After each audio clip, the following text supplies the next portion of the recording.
Okay, I think that's it. I think we're here.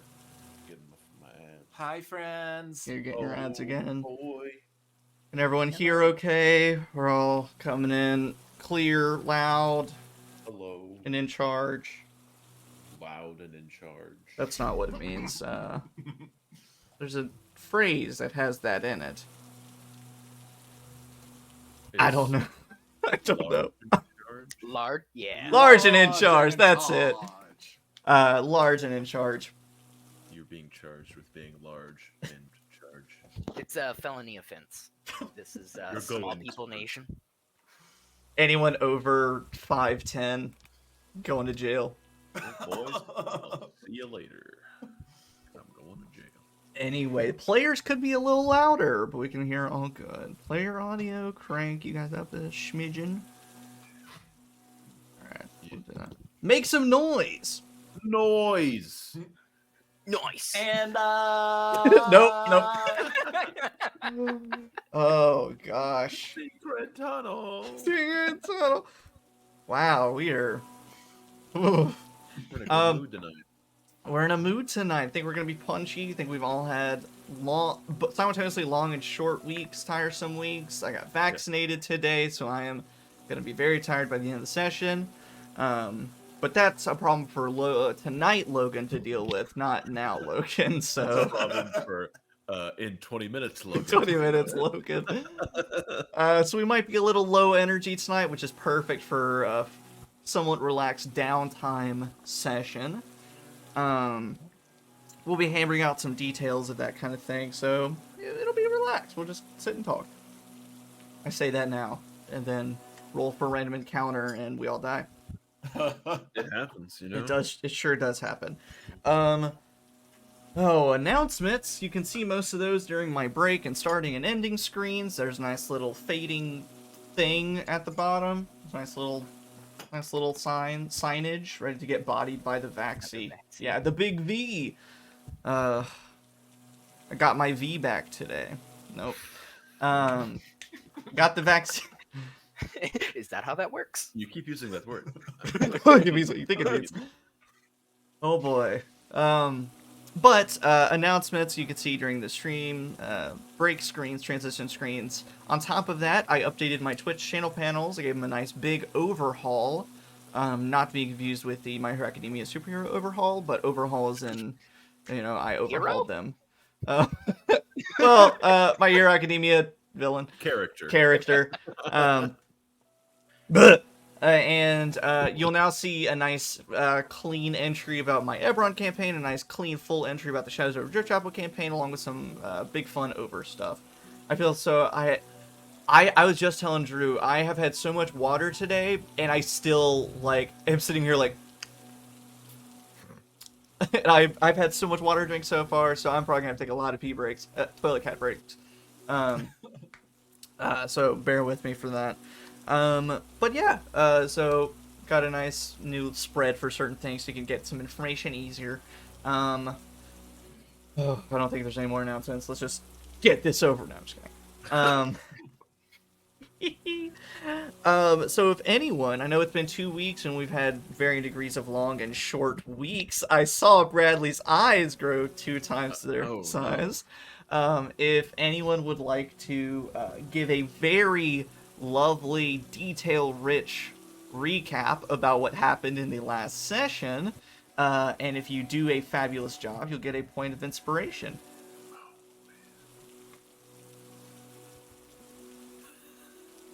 And the crowd goes silent.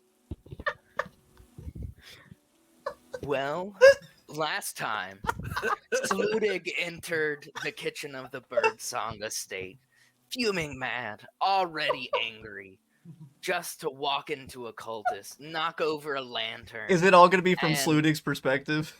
That's the only way to tell this. Knocking over that lantern, the kitchen is lit aflame from all the dust, spider webs, and leftover cooking. And then Sludig decided, what's the best way to put out this fire? Certainly with the clothes of this cultist. but he decided to go while the cultist was still in them, kicking him into the flames and putting the fire out, turning himself into a human blender. Sludig then continued to make his way Making my firmly way. but politely through the cultists, Politely? decommissioning them. It was swift and, dare I say, graceful. In the background, Sludig hears Amina sneaking through. Right after we had heard multiple gunshots with Kamin being trapped outside of Sludig's view. Once we dealt with many occultists throughout the kitchen, people hurling fire, intimidating the last cultist to where he would flee, we ended up seeing the murky, gloomy substance that was blocking the door. And once that faded, we found Kamin very wounded, but alive behind the door. With one of his familiars that Sludig wasn't quite familiar with, kind of taking point in that room. Yes, the friendly neighborhood tentacle flesh monster. Yeah, you know. Bartholomew? Bartimaeus. Bartimaeus. One of the Barties. Bart. Eat my This shorts. is Bart from The Simpsons, just covered in tentacles. Same thing. Once the cultists were dealt with, these strange shadow-like creatures constantly emerged throughout the various bird cages and would attack us and then flee back into hiding. Dealing with as many as we could, we eventually left the Birdsong Estate, having gathered some information. I can't remember quite what it was because I don't have my notes from me. We got a map. It was a map, and we showed it to Dieter. Oh yeah, the one Toilet of the cat waterways. Yes, thanks for joining, Radiant Lucia. Yeah, thanks for joining. But Go ahead. going back to our rooms, we had a lovely evening of a short rest, but Sludig was awakened bright and early to have to spend what he thought was going to be 2 or 3 hours awake listening to the drunken yammerings of how can I forget his name? Dieter. And he just couldn't do it. After about half an hour, he just fell down, face almost into his coffee. And I don't even think Dieter noticed. Thankfully, Amina came and relieved me of duty, and I was able to go finish up my rest. And then we decided we were going to take some time to rest and recuperate from the whole Birdsong Estate. So I feel as though I missed some stuff, especially from Kamin's perspective. a lot of that was that was pretty good. It was just like, the little small detail things of like little items you may have found or little bits of information, but we can recap that as it comes up. That was good. Take a point of inspiration, Drew. Nailed it. Thank you for loving the toilet cat. It is expertly made in GIMP by me. It was very just flying by the seat of my pants and made it, and immediately everyone loved it. I'm like, cool, this is truly a garbage emote, but thank you for liking it. Same with the Chaos Logan emote. That's just pure horror. That's what that is. Cosmic horror. Pure cosmic horror. So for anyone who might be new and joining us, this is Shadows Over Driftchapel. It is a D&D 5th edition actual play. However, it is supplemented with the Absolute Tabletop Shadows Over Driftchapel Adventure Kit. So it's all full of eldritch horrors, sea monsters, gritty mechanics, and things like that. So essentially what we've done is taken this supplement and taken a lot of the alternate gritty rules from the Dungeon Master's Guide for 5th edition and made a truly, truly terrible campaign. But we've had a lot of fun so far with it. At least I've had a lot of fun. I don't know about you guys. Good time. And past couple sessions have been ramped up to a very challenging battle of the Birdsong Estate, taking on a brave and aspirational member of this cult. However, slaying most of them, some of them fled back into town and have rejoined the common people, lurking around every corner. Birdsong Estate was cleared, and now they're taking some time off to recover. Part of the gritty long rest rules that we're doing is that a long rest, it takes a week of downtime. And as part of that downtime, we're also doing downtime activities to spice it up, because that's not a thing people get to do very often in D&D. And so, to sort of preface, what I've done, for a number of reasons, is it takes a week to recover and succeed on a long rest. They can also pursue downtime activities. However, to sort of set a limit, I have set them up to a limit of one downtime activity, because usually one activity takes a week or a work week to do.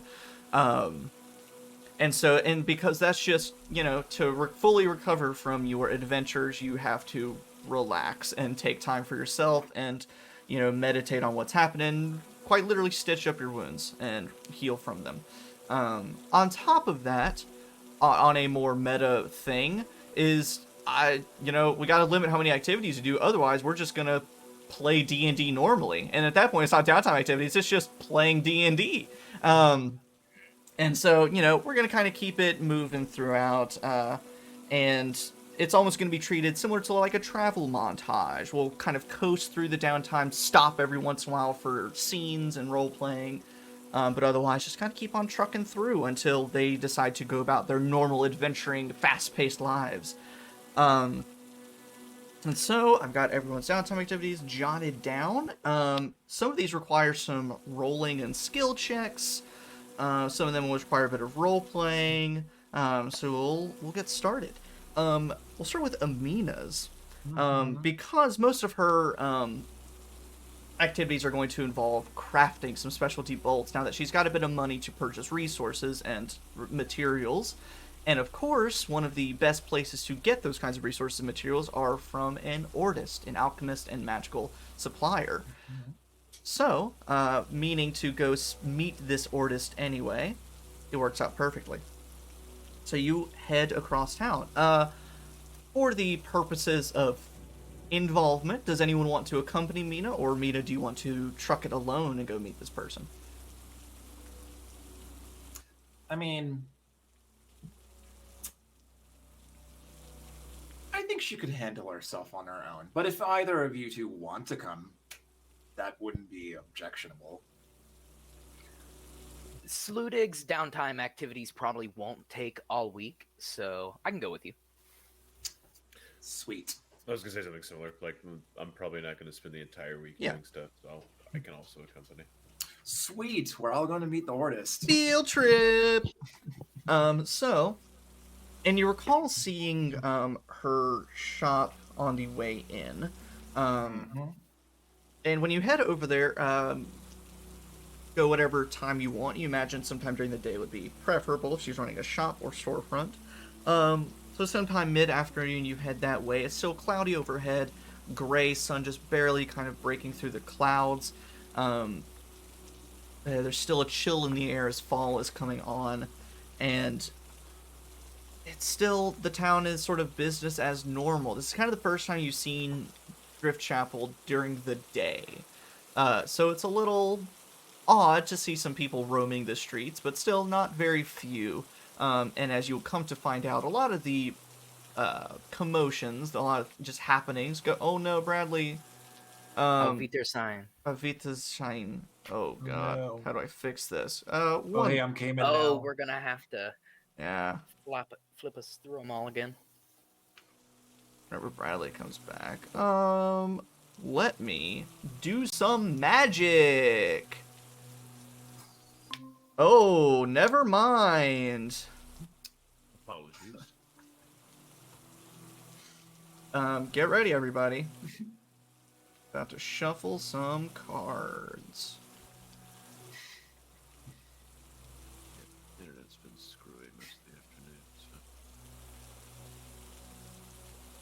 That was like I did it. Yay. Most people that are out and about are just going to and fro or lounging around, smoking, drinking, and talking shop. There are a handful of small businesses throughout town now that you can see. Again, it's a lot of just pawn shops, people selling things that they fished out of the ocean, people who have whittled little trinkets out of driftwood that they've collected. A lot of people, trying to, just sell fish at stalls near like the waterways. And so, of course, an Ordist is quite the sight. And as you make it over there, I need my book once more. The first thing you notice is that even during the day, the entire exterior of the Ordist shop, the Ordist building, is surrounded by lantern posts, and they're all lit and brightly illuminating the kind of foggy gray area around it.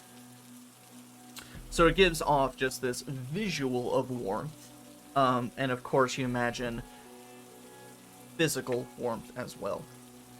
So it's just a simple, stout, wide stone building that's at the far northern edge of town. So you kind of have to traverse across the town to get there. There's a low cobblestone wall around it, kind of separating the property from the others. And of course, I need to actually look at the symbol.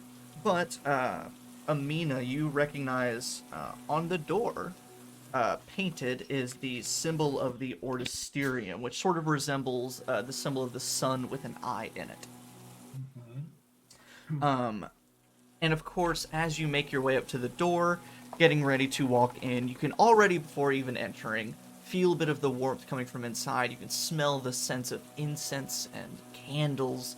And of course, the moment the door opens, a bell rings, and you're all bathed in the hot air, filled with all the sense of sandalwood and herbs, and you can smell almost like an acrid chemical odor as well. You can hear bubbling and steam hissing.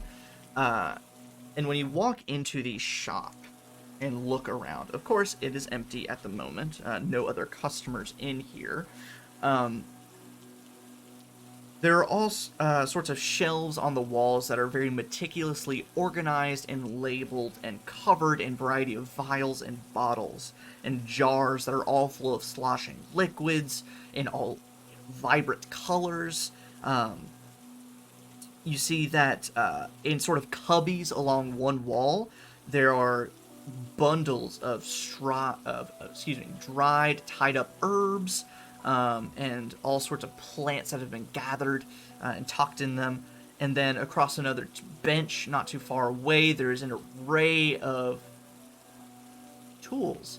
And not just alchemical tools, but also writing supplies and even what seems to be a few arcane-looking devices, which probably Sluting and Kamin have not had much engagement with, like, formal arcane practices. But Amina, of course, you see all these varieties of tools. And the bell rings, and emerging from a bead curtain going into a back room, you see very clearly dressed an Ordist. Ordists are notable for two sort of physical distinctions. They usually have the symbol of the Ordisterium, the sun and the eye, on them somewhere. And they always wear a veil on their face. Usually some variety of face covering. Which is, similar to what Amina wears. So much so that if you meet a spellcaster of the Ordisterium, they're colloquially called the Veiled Mages because of that. And you see walking from this back room one of these Veiled Mages. She's wearing very thick robes, short on the short and stockier side, and wearing a veil that cuts across her eyes. It's mesh, so you can kind of see through it. She has all varieties of almost like a bandolier of vials and ingredients, satchels hanging from her waist. She almost looks like Batman with so many pouches draped off of her robes and belts. And just like outside, the interior of this place is very brightly lit with lanterns and candles. And the light immediately gleams and reflects back on this very ornate staff that she's holding that climbs up and branches off in these big metal ornaments with the symbol of the Orsirium, a big brass sun and an eye at its center. And she greets you all. New to Driftchapel, yes? Welcome. I have not seen you all around. Yes, hi, hello. You must be Agnes Wood, is it? Yes, I am. Well, it is a pleasure to be meeting your acquaintance. We have been traveling for a while now, and we've come here with a couple of questions that we're hoping that you might be able to answer for us. I will do my best. I specialize in all varieties of alchemy, arcane magic, a bit of medicine here and there, and actually a bit of astronomy work as well. Yes. We'll get to all of that. There's definitely things that we need to talk about that. Amina, looks back to make sure that they're still all alone. What is going on with this town? We have been here for less than a night, for a very little bit amount of time. And there is something plaguing this town. What is going on?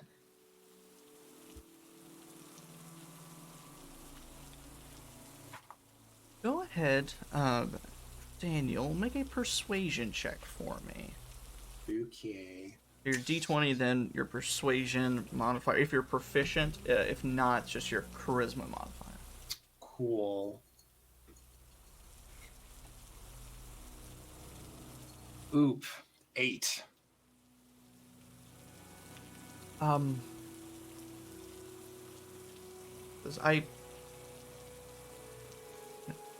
Before I answer, can I ask, why are you so curious? And you can see that she's sort of looking like... Actually, if any of you can go ahead and make this check as well, if you'll make an insight check for me. Oh boy. Because she's sitting there, she sits down on her stool, and she has a very severe, stern, stoic look about her. And almost, probably for Kamin and Sludig, reminds you a little bit of Amina, being very just stone-faced and straightforward. I got an 18. Got an 8. 14. Awesome. So, Amina and Sludig, you both sort of pick up that she's not asking in a necessarily defensive way, but just that she has her wits about her, unlike a lot of the townsfolk seem. She's almost curious, wondering, are you one of these townsfolk, or are you going to end up like everyone else in this town? So she's sort of prying a little bit to make sure that you're not, also cultists being like, hey, where's the cult hangout at? And so there's a bit of sincerity to her prying a little deeper why you want to know. And so she asked, why are you asking? Do we still have the map on us, or did we give that to Dieter? I don't think we let him keep it. Yeah. We showed it to him because he was probably more familiar with the area than either of us. Mm-hmm. But I definitely would have wanted that back. Yeah. So we still have it on one of us? Okay, cool. Are we okay with showing her this? So, At this point, it's your call, because we can't sit here and just huddle up. Right, fair. Okay. Yeah. All right. So how do I want to was going to say. We had a bit of an encounter with somebody here who, shall we say, was not very pleasant to our life. And we encountered something that even I, as an Ordisterium member myself, have not seen. And would there be any way to sort of show that Amina is, or at least was, a member of the Ordisterium to her? Just sort of nudge that along. Did you say your name when you greeted her, or introduce yourself fully? I don't think I did, actually. No. Yep. Member of the Ordisterium? What's your name? I hope you're not one of those that think too lowly of me. My name is Amina Said. And you kind of probably, kind of like you, Daniel, just did, kind of avert your gaze as you admit it. And when you look back up, she has a wide-eyed expression.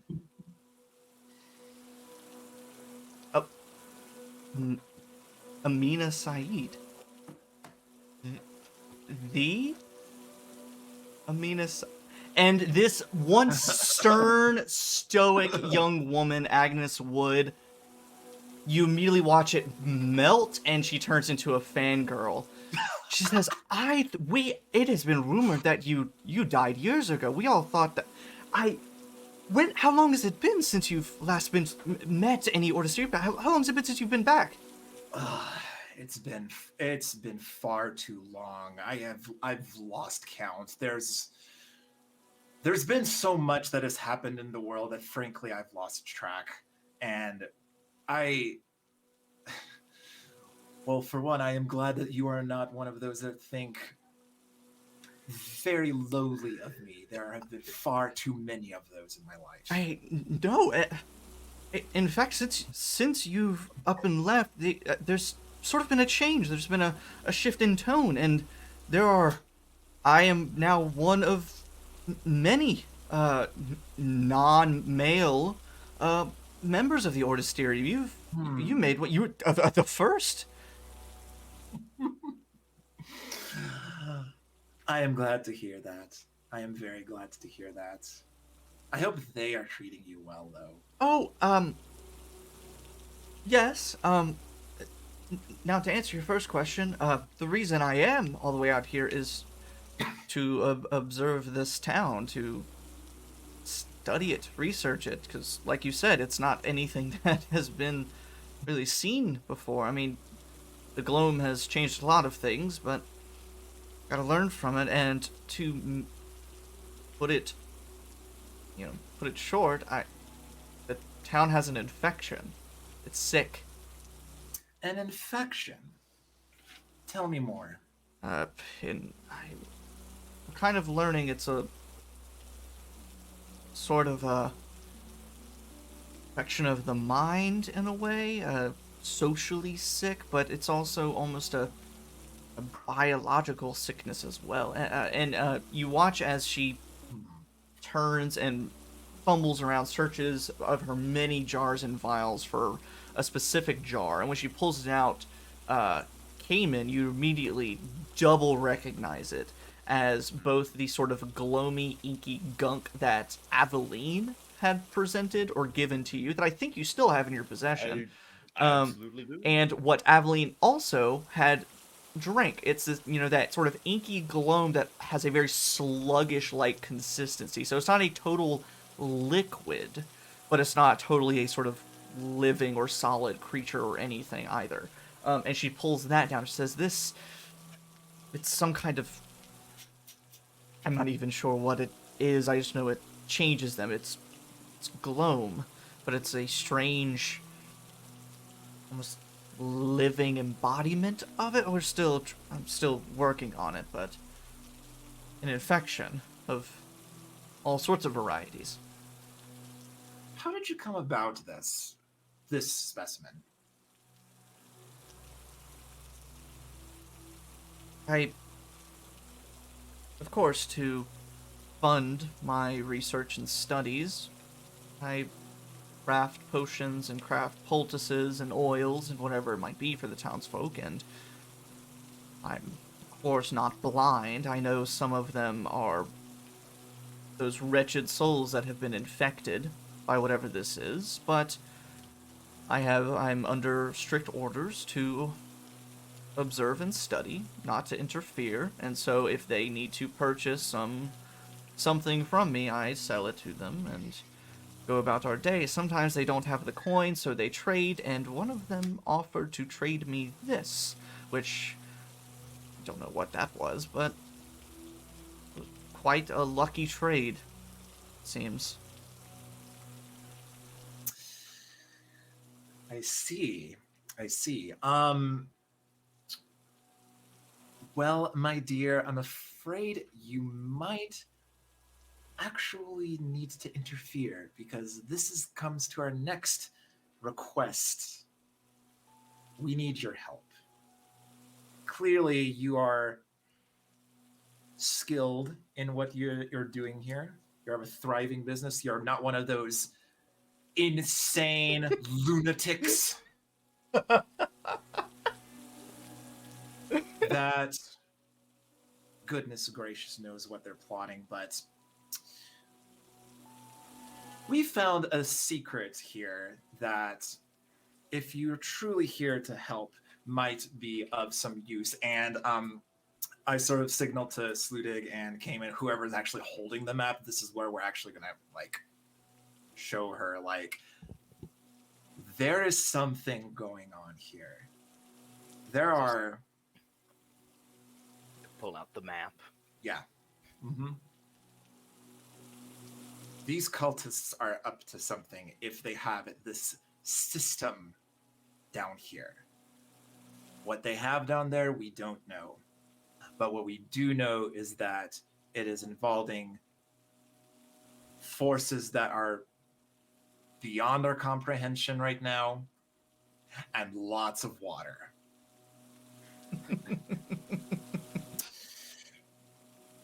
So I am humbly requesting your help in preparing us for our investigation. You yourself do not have to go about this. You can continue working as you are, but I'm kindly asking to help procure just a couple of things to help us absolve this town of this. Yes. Expletive.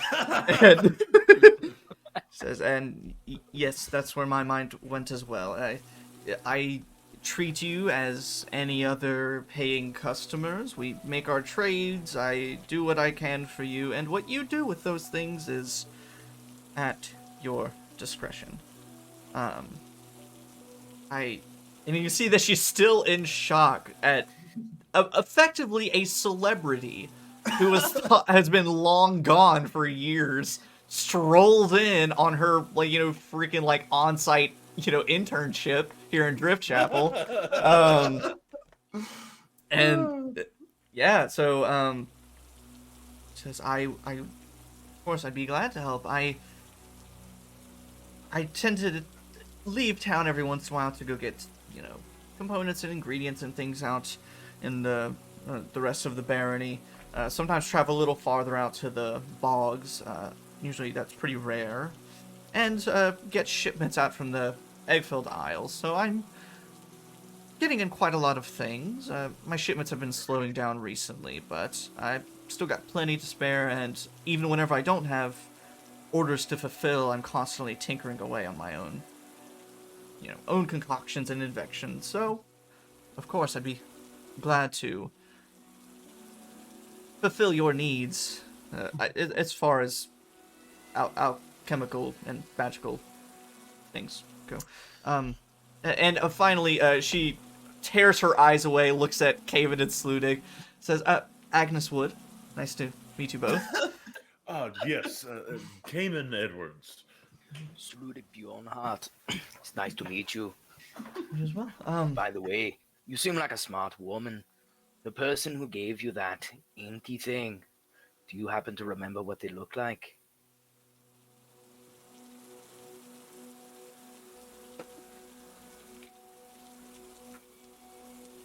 I do have. It'll take me a little time to dig into some of my old records. I do record some of my, all of my exchanges and trades, so I'd have to go back and find where that one was. If you want to wait for a moment, I can do that. Or if you have other business to attend to, are you staying at an inn in town, the Rivermouth Inn?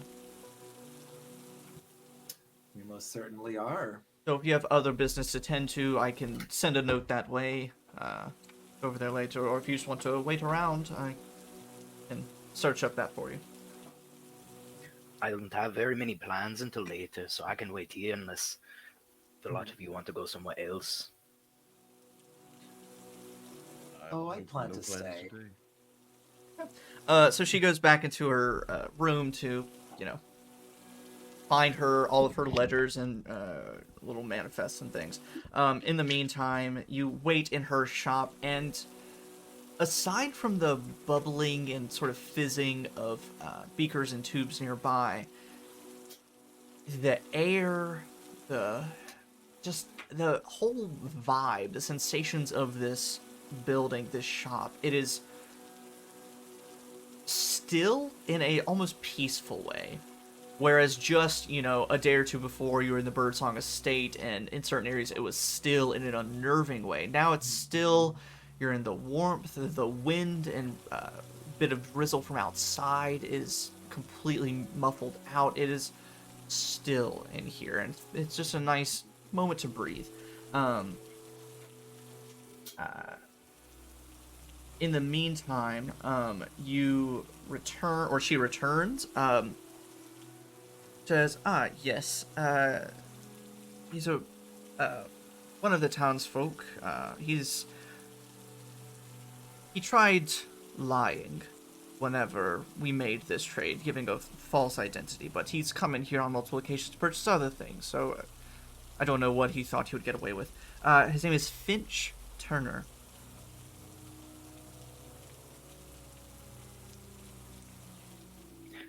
And he's lying about his identity. If I had to pick this man out of a crowd, is there anything that identifies him? On the taller side, kind of wiry hair, strangely goes barefoot a lot of places, and in this town, that's asking for an actual infection, Sounds like ringworm. Yeah. He's lanky, gaunt, and he sort of has that look in his eye. He's tormented. It's not all there. I think he's infected. That's much might be clear, but Well, that sounds like plenty of information to help us out with this Finch. Do you know anybody else who might be connected with this cult who frequents your shop?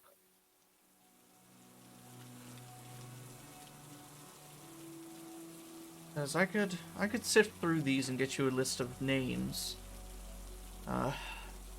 I've heard some of the, not necessarily heard, but I've at least seen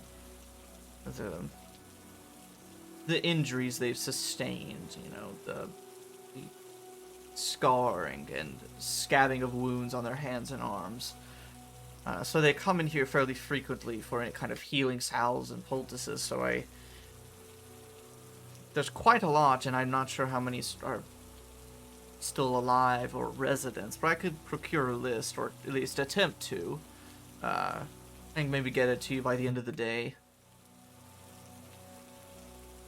Well, keep yourself safe. I've seen the work of these people. They tend to leave things flooded or burned. Yes, most of them, I think they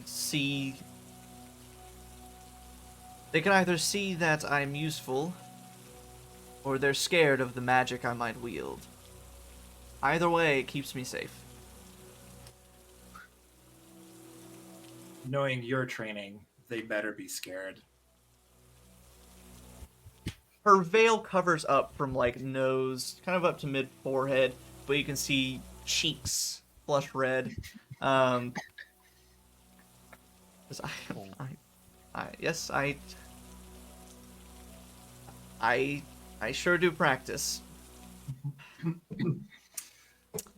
All right, my lovely. There's one more thing that I would like your help for, because Of course. as we have encountered in our time dealing with these cultists, water is a frequent thing that is something they like to channel their rituals through, summon their old gods, do whatever else they need to do. And knowing that there is an underground system of tunnels here that they use, that is also connected to the ocean. I have a suspicion that we are going to be swimming a lot. Do you have anything, or could you help us make something that would allow us to explore the depths if needed, or to survive the depths, more likely? She straightens up a bit and she says, I do. I am not at liberty to give my opinions on the subject, but I've been warned before. And I will go and warn you now. The water is not a safe place, even if you can swim and breathe in it. It's terrible things live in the water, from what I've heard. I've occasionally seen things rise up out of the water myself. I'm keen on eventually researching that once I sort of get an idea of what it might be. So I caution you, but yes, I do have such things. I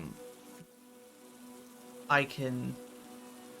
She reaches up, pulls some down, and it's sort of these little, like, mason jar, like tiny jars.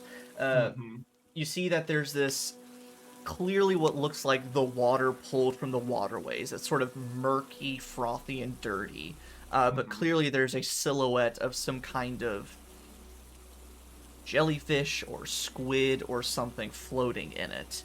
And it's a little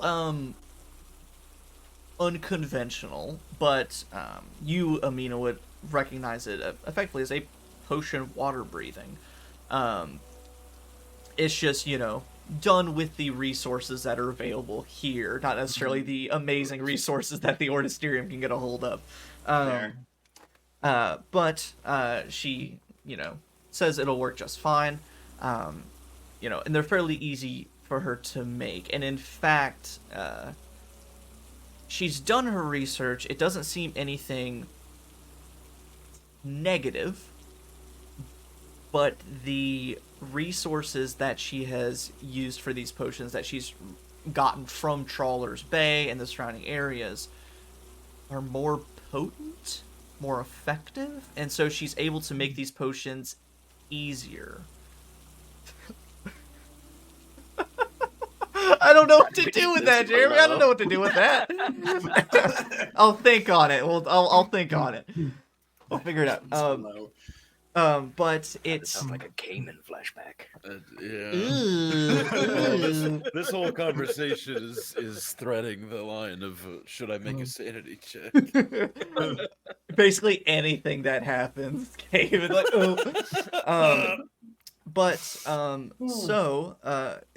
yes, for not necessarily any bad reasons, but for some reason the ingredients, the components she's harvested here are more effective, strangely.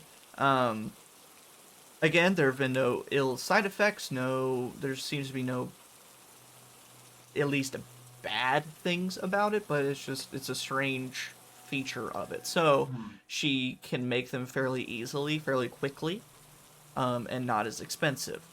And so, Yes, she has those readily available to you. Are you wanting to purchase some now? We're going to purchase one for each of us.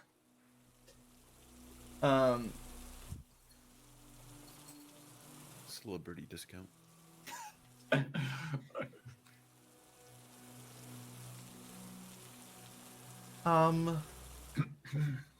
I will have to make a deal with you all.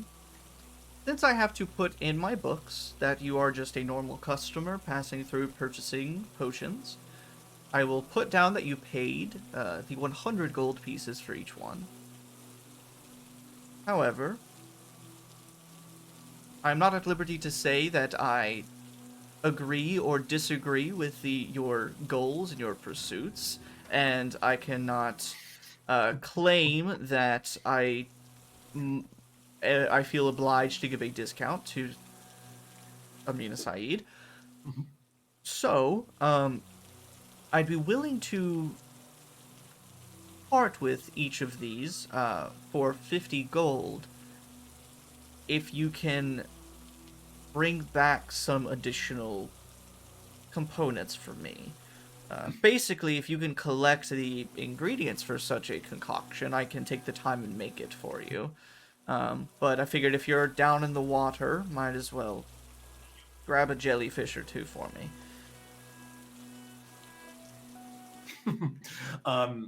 In response to the first part of it, I mean, it's just like, you're so cute how you follow the rules. God! I used to be like that. Blush! Nosebleed!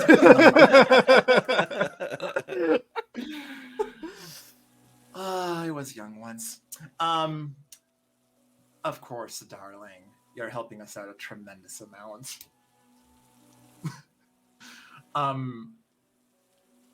So is it 50 gold each? Yes. Okay. I'm going to need help paying for the third one because I do only have enough to pay for 2. I don't even have enough to pay for 1. I have enough. I can cover the third one. I wasn't expecting you to cover everything, Amina.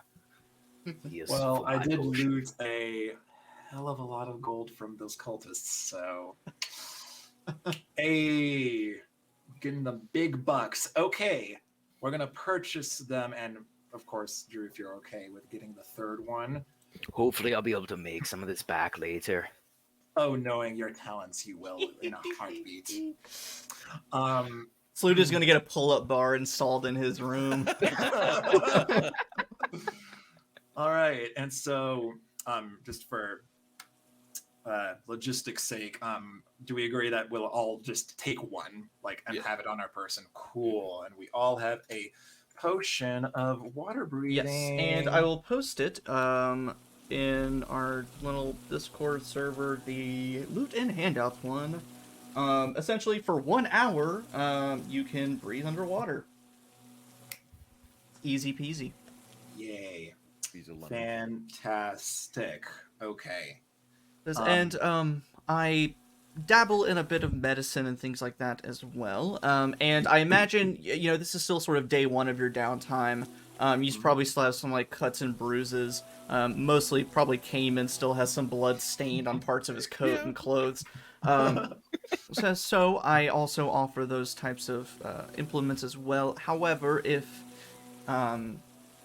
you need more immediate or non-magical aid, I've also heard that you might scoff a little bit, the town taxidermist, she's also fairly good at stitching up wounds. Or it's not magical, so it's not as effective, but it's cheaper. I suppose that makes sense. I pick things up. I put things down. That's actually how he met his wife. That's a short way to put it. But yeah. And then it was, this classic, she was like, I bet you can't lift me up. And you're like, ha ha ha, lift her up on your shoulder. And then it just sparks. Passes out because just barely survived the Gloam beast. Picks her up. Poof. Yeah, you're holding onto your guts and you go to reach out to pick her up and all your intestines fall out on the ground. Well, it's your wife or your intestines. Pick one. Yeah, every day. Oh. So, you purchase some potions of water breathing, and then, of course, Amina, you can spend... Mhm. She gives you sort of free reign of her shop for the most part. Since you are a frequent traveler, you don't really have access to the luxuries of a full workshop. So, Mhm. probably for Kamin and Sludig, a bit irresponsibly, she gives Amina a key to her workshop, her store, to go and utilize it. But of course, with the stipulation that you use your own ingredients. If you use any of hers, you replace them or leave money for anything you might use, stuff like that. But essentially, lets you crash there pretty much for as far as work is concerned. Using that influencer status. Mhm. Hey. um,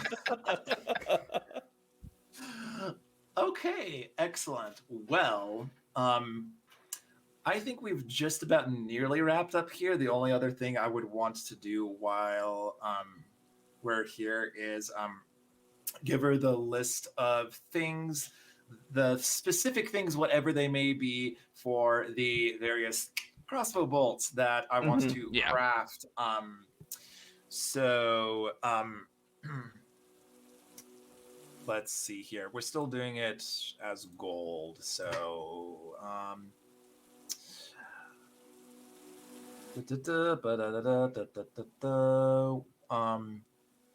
okay, well, let's start with the big one because this one I want to do. We're gonna get the things for a poison bolt, a Poison. big spender today. Because I think one of the nice things about crafting, if I recall, is that you don't necessarily, unless it's like super complicated, you can just kind of do it, provided you have like the supplies and such. So that way, you don't waste an entire, 2 days and 25 gold on nothing. Let me double check. Nope, that's random encounters. Nope, that's traps. Yeah, I don't think there are any crafting rolls Yeah, I anymore. don't think so. I think the only one might be for like certain alchemy things, but that's, eh. Well, I'm just like observing the excuse me, the table that we have. Yeah, and you're not gonna have to make any rolls, so basically, pretty much easy peasy. Taking the number of days, and if you want to go ahead and subtract the proper amount of gold from whatever you have, you're good. You can do it. Okay, great. Let's do some math, Yeah. y'all. Do some math, and I'm going to toilet cat. Spend an hour. It's about that time. So if anyone else needs to, or you can just sit and shoot the shit. I'm gonna go get a refill. I'm almost out. There it is. Oh man. Okay. Where are you guys? There you are. Man, I spent so much gold today. Like, At least you big had the gold to spender. spend it. That's a good thing. I got Um, 20 gold pieces. I went from 129 gold pieces to 4. So I was like, damn, okay. You're gonna but, have some cool tricks now, though, right? but I'm like, oh, honey, I want us to be prepared when we're going up against whatever it is. So, I like that idea. I like the idea of being prepared for that. so yeah. We do need to get more pocket change. Yeah, so gonna murder more cultists for their pocket change. Exactly. I mean, hey, rule number 1 of video games: always loot the bodies. Oh yeah, it's Always. the number one pastime for any adventuring party. That's how you make a living. You just gotta murder people and take the stuff. It's fine. They deserved it. Oh my goodness. Yeah. Well, that is a surprising turn of events. I got a key to a freaking workshop, y'all. Oh my god. I Blessed. can't wait for the further interactions between this artist and you. to stun this fangirl. I was just thinking, like, the moment, Daniel, that you sent me Amina's, like, backstory, and, like, one of the things was that her organization she was in, like, didn't accept women, and that you were, like, one of the first. And then in the book, like, one of, like, the 6 NPCs that the supplement provides is a female artist. And I had, like, 2 options. I was like, okay, I could change the name, change the gender, and go with it, and sort of have that, like, Amina and, like, traditional artist conflict. But then I was like, but how, like, fulfilling would it be to meet this female artist who is like, you're Amina Saeed? And then you actually have, like, a friend you can go to in this horrible, terrible town. Like, it's so much more fulfilling. Before Hell we yeah. left Agnes's spot, there was one thing Saluted wanted to get, Okay. and that was to buy some of her incense to use to help in his meditations. Ooh. Because this is the first peaceful place he's been to in this Yes. godforsaken town. Mhm. Yes, and she leads you over to her, like, wall of cubby holes full of all sorts of incense and crap. And essentially she lets you walk through. She points out the different scents. She lets you smell them and all sorts of stuff. And basically whatever you pick out, you essentially get, like, a full week's worth of incense for a gold piece. Oh, shoot. That's cool, because I don't have very many gold pieces left. It's not much. I bet he's being really... he's being Yo, I hate to y'all are disappoint you, but messy. you don't get to this size by not eating meat. Are you like a pescatarian? You only eat, like, fish? Gods, no, not since I met these Katu people. Getting near the water is not a good idea. I eat birds. Seagull lands on a nearby fence, snatches it out of... Oh God, what is it? Let's Missile see, catching. I don't know how long we'll be here, but I don't want them to go bad. So I'll buy 2 weeks of incense, and I ask her whatever she is burning here right now. This is my own homemade concoction that I've been dabbling with. It's pretty much just a compacted sea salt mixed with a bit of some undersea vegetation that I find just at the coastline. I don't really have a name for it yet. And I feel as though the Ordisteer is always coming up with these artful, colorful names to all their candles and things that they make. It smells like sea salt. It smells fresh to me. I don't know. Would you be willing to sell it? Sure. Is that good? I mean, this is the first room I've been in this town where I don't feel as though the walls are looking at me. So, if it's burning and provides me a sense of peace, I might be able to think for a little bit, try and make sense of this place. Saluted. What is your passive perception again? Okay, 16. So pretty good. She mumbles to herself as she's, like, going for other incense. She says, "All right, then lanterns are doing their job." So, like, she doesn't deny, like, "Oh, that's weird that you feel like the one." No, she's like, "Okay, good." Glad I got some confirmation. Which is like, okay, nice. Oh God. Yeah, I'm a little, not necessarily frightened, but disheartened. My suspicions about this town have been confirmed. But how much for your homemade incense? Same rate as everything else. So, yeah, gold piece for a week's worth. I hand her 1 more gold. And 4. Okay. So anything else from anyone? As we're leaving, Kamin is gonna hang back for a moment, let the other 2 walk out first. And just subtly approach back towards the counter where we've been speaking to this woman about the interesting parasite you've collected. Hmm? You said you've noticed some of the people in this town being infected by this, yes? And you've been doing research about it. Yes, a little bit. I think it is some kind of Gloam parasite in a way, and it would more than make sense for some of the ways people act and the creatures that have emerged from the water. Have you been able to learn anything about it yet? Do you know what it is, how it affects the body, what it does to someone?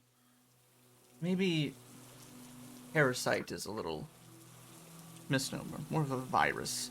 From what I've seen is this kind of, I hesitate to call it a creature, but it sort of acts like it. It almost has a mind of its own. And I've seen very rarely a person swallow one of these, and see, she starts hesitating a bit, and she says, It changes them. it changes them. Have you seen these sort of fish folk, deep ones that have... Briefly. I think that's where they come from, or at least one of the ways they're created, through this virus, parasite.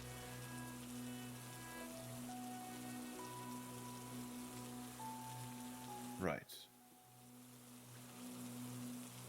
Keep me posted on this. I'll be back. And I'm going to leave on the counter all of the incense, candles, chalk, etc. worth 25 gold pieces that we got from the cultists. And I'll just quickly make my way back out. Doesn't say a word. She just starts sorting it out. When you make your way back out, you rejoin with everyone else, and you all kind of go about continuing downtime stuff. Unless you want to discuss or roleplay anything else. I had no idea we were traveling with a artist of such high esteem. Amina, it seems you've been hiding some fame from us. All right, so it would be kind of hard to see through all her veil and her face masks and stuff, but Amina kind of has this demeanor of like, oh, little old me. like she's like trying to play it off like, oh, I'm like, oh, this isn't a big deal, but like it's deep down she knows she's hot shit. So because I love it. Well, yeah. It has been a while, but apparently the Ortisterium has changed for the better. I have to admit I'm rather ignorant on the Ortisterium as an entity, but so you're the first woman they allowed to train to do any of this. One of the first, for sure, and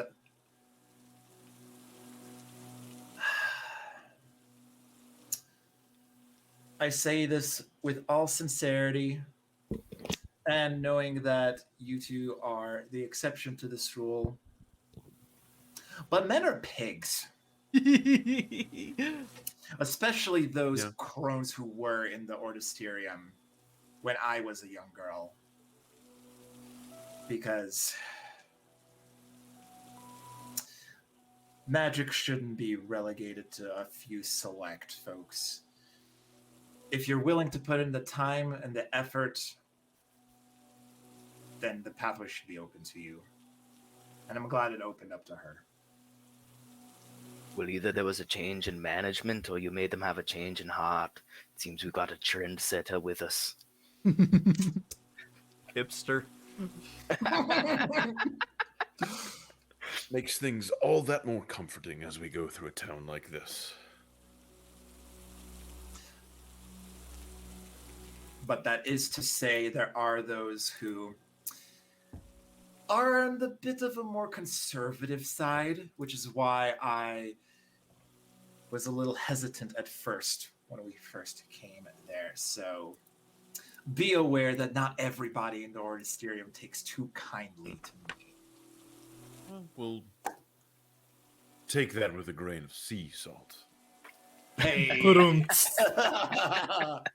Hey. The credits start rolling, you know, theme song starts playing. All right, guys, that's it for tonight. That's See you in the 2 show. weeks. Oh, jeez. So, moving on. Effectively, you guys go about your downtime. Kamin, you begin trying to pawn off some of the nice things you found in the manor. While Sludig, you get, pick up some work in a way. And so you begin on that stuff. Next up, we'll do Sludig's start. Sludig, I'm about to dump some information on you. By that, I mean a little bit of information. It's not that much. It takes... Get dumped on. Yeah, get dumped on. So Sludig, you take some time. You ask around. You're not really, you know, the best at smooth talking answers out of people. You're kind of good at threatening the answers out of people. But you have also learned you're an effective fighter and arm wrestler. And so if anyone is keeping information from you, you can almost gamble it out of them and say, like, you know, I'll arm wrestle you for it, or I'll do some kind of challenge for it. And it takes a bit of time as you ask around a little bit of the town, and then you start realizing that a large portion of the population works down at the docks. Whether that's fishing, helping load the ships that go back and forth from here to the Eggfeld Isles, really just panning the beach for any washed up junk. That's just kind of where the somewhat heart of work is. And so you're able to walk around, talk to some of the sailors, and by the second day, you're able to get a bit of information. There is a ship on the southern, sort of southeastern farthest side of town that has been docked for years now. It is essentially a large retired metal ship that has not moved, and the captain of the ship, or at least retired captain, is a person named Tug, or at least that's what they go by. Probably some play on tugboat, but just go by Tug. Yeah, that's what it is. That's what it is. Not a sexual thing. Not at all. It takes a little bit of, a little bit more, not necessarily strong arming. Oh, I need to get that card out. The ship itself, is named, there, the Vimiera, captained by Tug, and it takes some time, but you find out that there is a group of sailors, dock hands, and whoever else might catch word of this group. There's a loose-knit organization. Organization is way too formal for what it is. Called the Trawlers Bay Brawlers. I love the name. And they sort of have a code that if you are too drunk to say the name the Trawlers Bay Brawlers, then you're not allowed to go in and participate in their group. They're not going to have any bullshit or shenanigans. But the Trawlers Bay Brawlers meet on the permanently docked ship, the Vimiera, and it is, for all intents and purposes, a fight club. People place bets, people fight for coin, and some people settle disputes within that group. Sometimes they'll sort of like rent out the space to settle an argument or what have you. And Tug, the former captain of the ship, is sort of now the ringleader of it. But it's sort of, you know, Fight Club rules. You don't talk about it. You only go there by invitation and whatnot. So it takes, you know, a little bit of time, taking the first 2 days of your downtime to get an invitation, whether by force or by, smooth talking. Yes. I'll try smooth talking first. I mean, will it work if I'm lucky? So, But everything I've heard so far seems to lead to the point that like none of this is a deathmatch sort of fighting organization. Correct. Cool.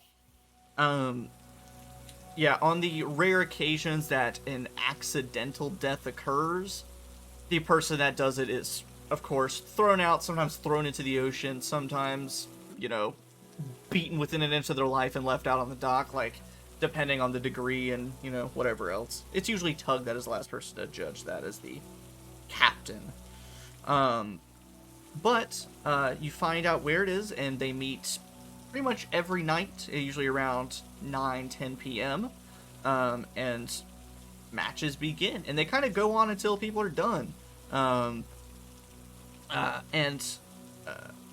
Most people place bets, either very loosely or sometimes like in large groups. Usually it's sort of, gentlemen's bets amongst each other kind of thing. Is that the Skyrim? Is that Hank Hill with wearing the iron helmet from Skyrim? Yes. Yes, it is. Oh, God. Oh, God. Who's wrong? No! I love it. I love it, Richard. I love it.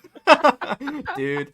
So, Sludig, you are able to find the place with relative ease and go begin your week-long excursion.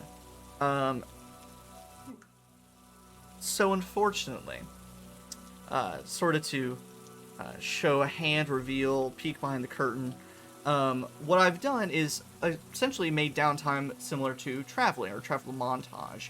And each day I roll for a random encounter to see what might happen.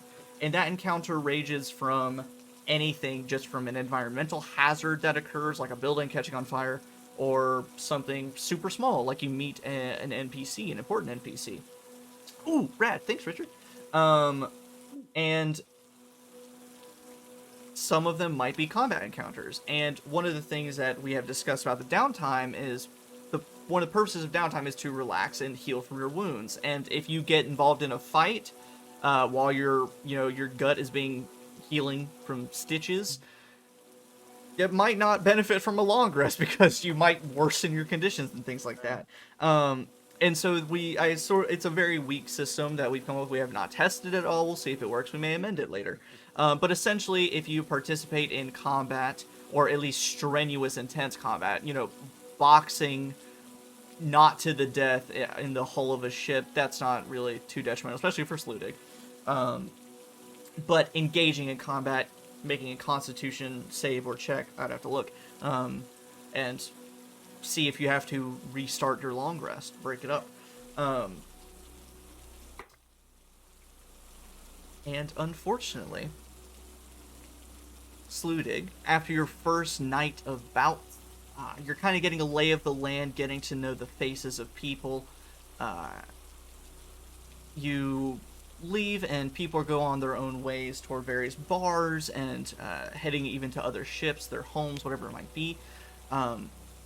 And you find yourself, as you're leaving, I keep having to look at the name, the Vimera, walking along a now slick, wet dock, quiet, just a lapping of the waves, the drizzling of rain and the wind. Then you hear a splashing of water and what almost sounds like the pouring of water, as if like from a gutter. Sludig, when you turn around, the entire dock is dark. It is eerie, aside from just the rain and things. Lantern. I got my lantern. The moment I say it's dark, like, you can see, just sort of at the edge of your lantern light, about 30 feet ahead, the dock comes to an end, and then it's just water from there. You see about 20 feet or so away from the edge of the dock, a large, towering silhouette. because it's at the edge of your lantern light, you can only just kind of make out the vague details, but it is a large humanoid-looking silhouette that is what seems to be standing in the water, like up to its knees, and looking at you. First thing, go and make a sanity roll for me. Oh, buddy. 10. Nice. That's good, right? Cool. Yes, that's good, right? Yes, 1 or 2 is bad.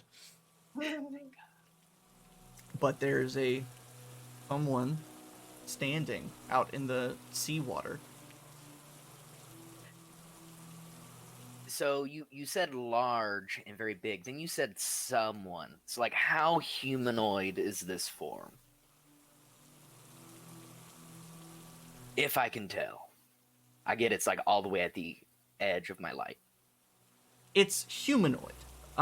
The shape of them is comparable to someone in a heavy set of armor, like a knight with like a helmet, and even with the bit of light that might reach out there, you don't sense or see reflections of light or anything.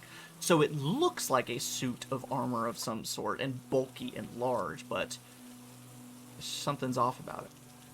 So I reach into my coin purse and I grab a silver piece and like flip it up, and then I skip it out towards the thing to see what sort of sound it makes as it like flicks off, to see if it's like metal, shell, or whatnot. Make an attack roll, so with dexterity, proficiency, all that jazz, as you skip a coin. I don't want to use my... I don't have any other ranged weapons, man. I can throw hands, but not very far. So with dexterity and proficiency, so that's improvised, and I'm proficient with those. 8. What? It's like you adding like, all right, dexterity and proficiency. 8. Yeah, I rolled a 3. You try to skip it, it's way too far away, and it just gets lost in the seawater as it skips across. As the wave laps over it, throws it off its course. Doesn't do anything anyway. Make a perception check. Well, that's way better. 22. I have a very specific sound in mind for this. Drew, have you played BioShock?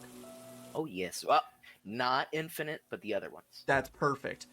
You know that hollow, metallic breathing sound that the Big Daddies make?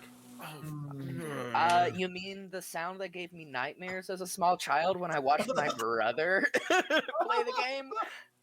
Yes, I do actually. It's not that. It's unfortunately that is the exact sound you hear very faintly across from the rain and water and ocean. It's just that deep, hollow metal sound. Yes, I do. Is it just sitting there still watching me? It is, but then you see it turns towards the nearby sort of rocky shore, which essentially extends towards town, and begins to wading through the knee-high water toward the shore, toward town. So I know I'm out on the docks. Is it trying to like head me off to the point where I can't get to town? I don't know exactly where I am, and I'm trying to see if I can just turn away and walk away and let this be someone else's problem. Yes! That was weird. You could probably, you've been walking around in this area for 2 days now. You could probably avoid it. We'll do that.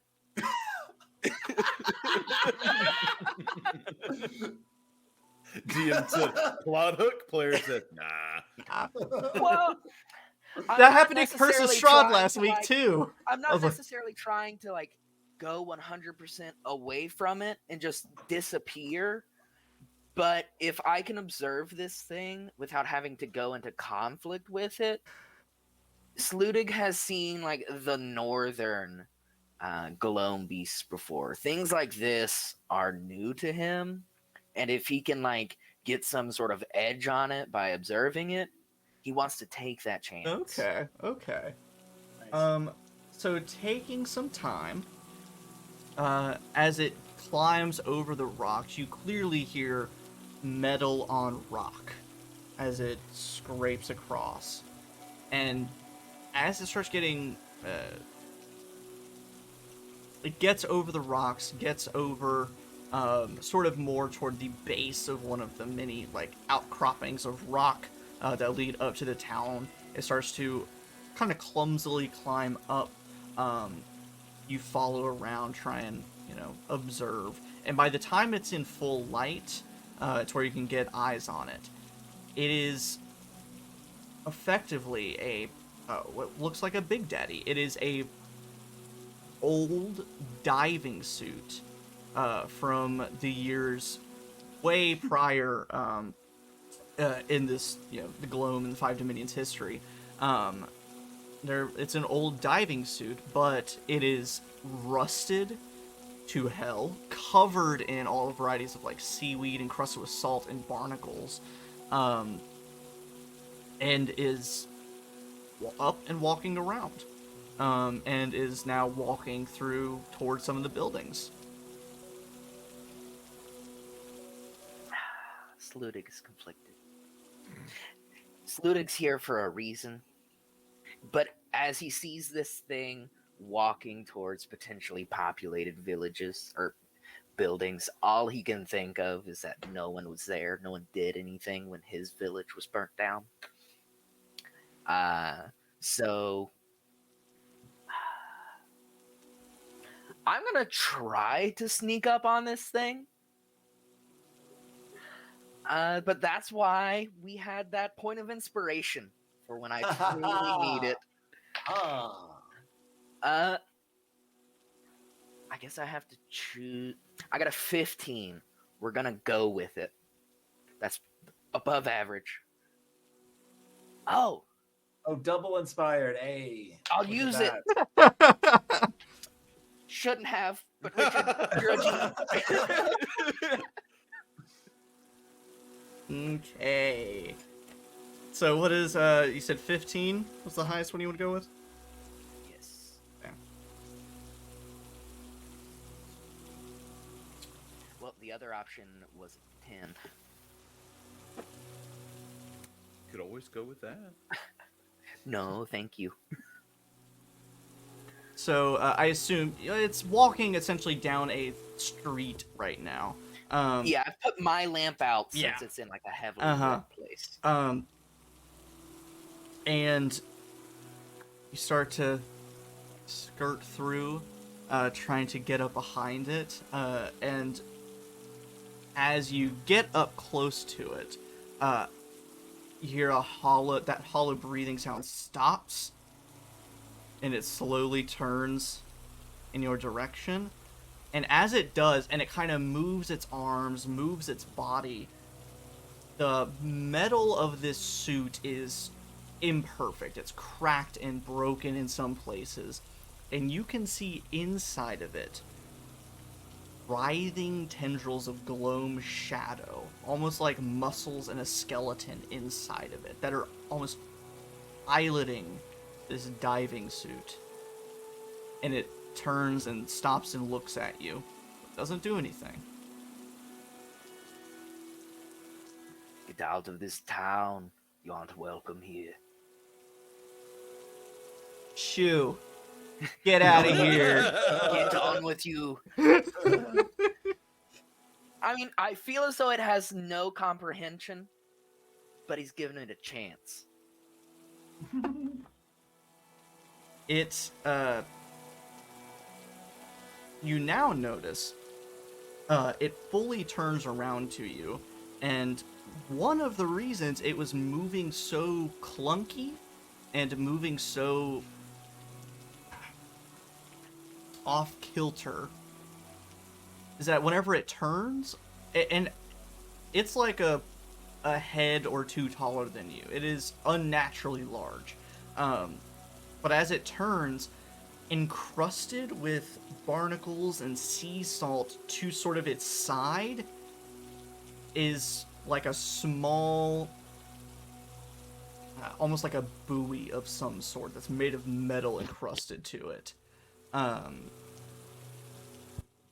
as it turns and looks at you, it quickly takes it and breaks it free. And when it does, more of it breaks off, and it's not a buoy at all. It is a small anchor that has been like melded and completely covered in sea junk. And like pretty much just at the end of a little small chain. And it just lets out a hollow breath. If you won't go, then I'll have to make you. And I charge the guy. It raises up. Sweet. Roll for initiative. Oh God. Blessed be 21. I got a 19. Nice. 17. So Sludig, you act first. So closing the distance immediately, assuming I'm within 40 feet. Yeah. I am going to make my first unarmed strike. Go for it. I'm going to use a point of inspiration. Oh no. Does a 16 hit? You fist impacts hard metal. I assume that's just me hitting the armor Yep, and not that's just actually hitting. doing anything. Correct. Numero dos. Okay, balance. That's a nat 20. Awesome. And remember it's max damage for whatever it would normally be, plus additional damage roll on top of that. Plus 4 is 13 points of damage. And then I'm going to grapple this creature as a bonus action, since I have both the Tavern Brawler feat and the Grappler feat, so I can grapple large creatures. Ooh, nice. You said 13 points of damage? 13. And I have key empowered strikes, so if it has resistance. It does. And even still, you dent the metal, but it is thick metal. And also, you start to see, the writhing tendrils of Gloam inside of it. Sort of magically enforced metal is that, too. And then you're going to try and grapple it. Awesome. Roll your check. That's a nat 20. Or Plus 27. Yeah. I was worried because I got a 25, and then you... Okay. Boom, boom. And what kind of grapple do you get it in? So I'm preparing. I've got it kind of by the pauldrons over its hips, and I've got it to where next turn, hopefully, I can give it a ye old German suplex. Okay. Alrighty. That hopefully it can't swing at me like this with its anchor. Love it. Okay, that was everything, seems. So, you would try and rain down the big metaled hand. The 17 It has disadvantage, I think. Let me read that feat.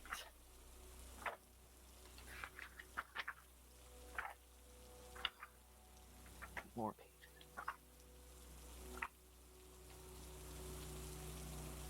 Oh, I have advantage. Sorry. Ooh. Okay. That's what it is. Does the 17 hit? A 17 does hit. And then that one was higher. So, here we go. Here we go.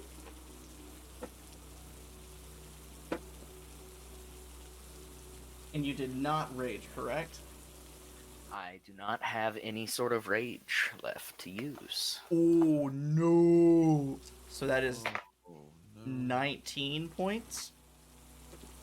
Ouch. And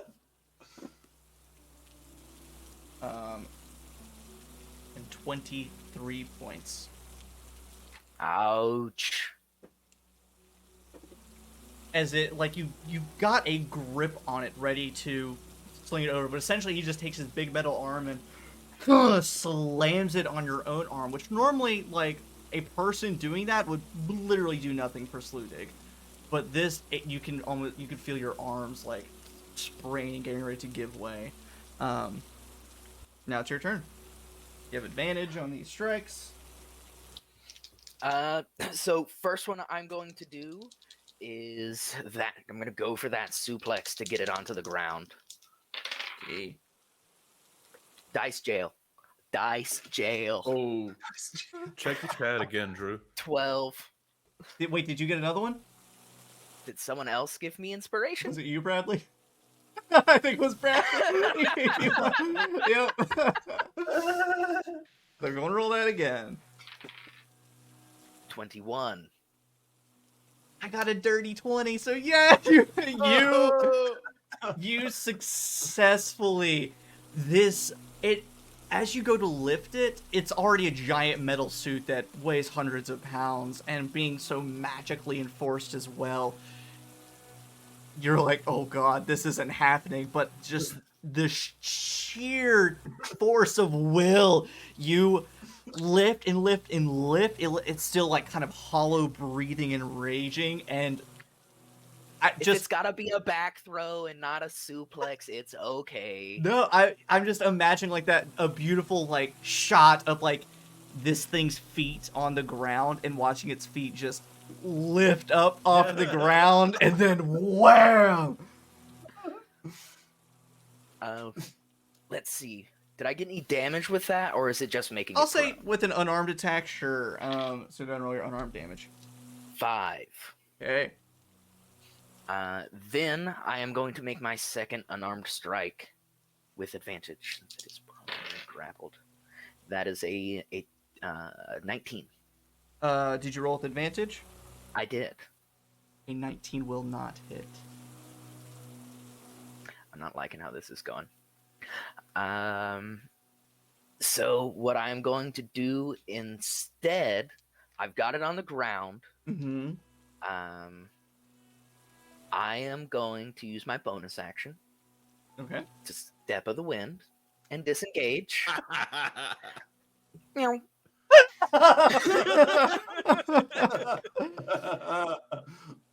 It lets out a hollow roar. You're gonna be able to outrun it. That's not a problem whatsoever. And you can hear the clunk, clunk, clunk of it trying to chase after you, occasionally roaring. And eventually you hear a massive smashing sound. It slams the anchor into the ground. But you bolt, run away. You just head to the Rivermouth Inn, head home effectively. I take a little bit of a detour to make sure I've lost it before I head that way, but yes. Okay. Yes, you run probably twice its speed. You can run laps around the thing if you wanted to. I don't. You're like, no, I'm good. But effectively, you would make it back to the inn. At this point, because of, participating in fights and whatnot for the evening, it's, 1, 2 o'clock in the morning. So you get back kind of late, probably Kamin and Amina, unless, you really wanted to close down the inn, might already be in bed. But Sludig, anything else if you want to go tell them, or if you want to just go upstairs and close your door? I will go grab me 2 beers, take them up with me to my room, have myself a drink, meditate if I can get it. Might not. But then I'm going to go to bed. I'm pretty beat up. And you do. And even during your meditation, you occasionally hear, like, outside, occasional smashing sound. But eventually it quietens down until you're able to get a little bit of sleep. You know what? Let's go into it. This is probably the first time that Sludig has taken a beating from anything in the past however long. Hearing the occasional thudding outside, during your meditation. Go ahead and make me one last sanity roll. You said 2 was the problem number as well, right? Correct. I'm at a D8. Is that another dice jail? Well, no, I'm not that upset. That's one bad roll. My D20s have consistently been duking on me tonight. Go ahead and roll me a D10. No, I got a 2, unless I need to roll it again. Yes, Sorry. this is for the actual effect of it. It'll go away. I got a 9. Okay.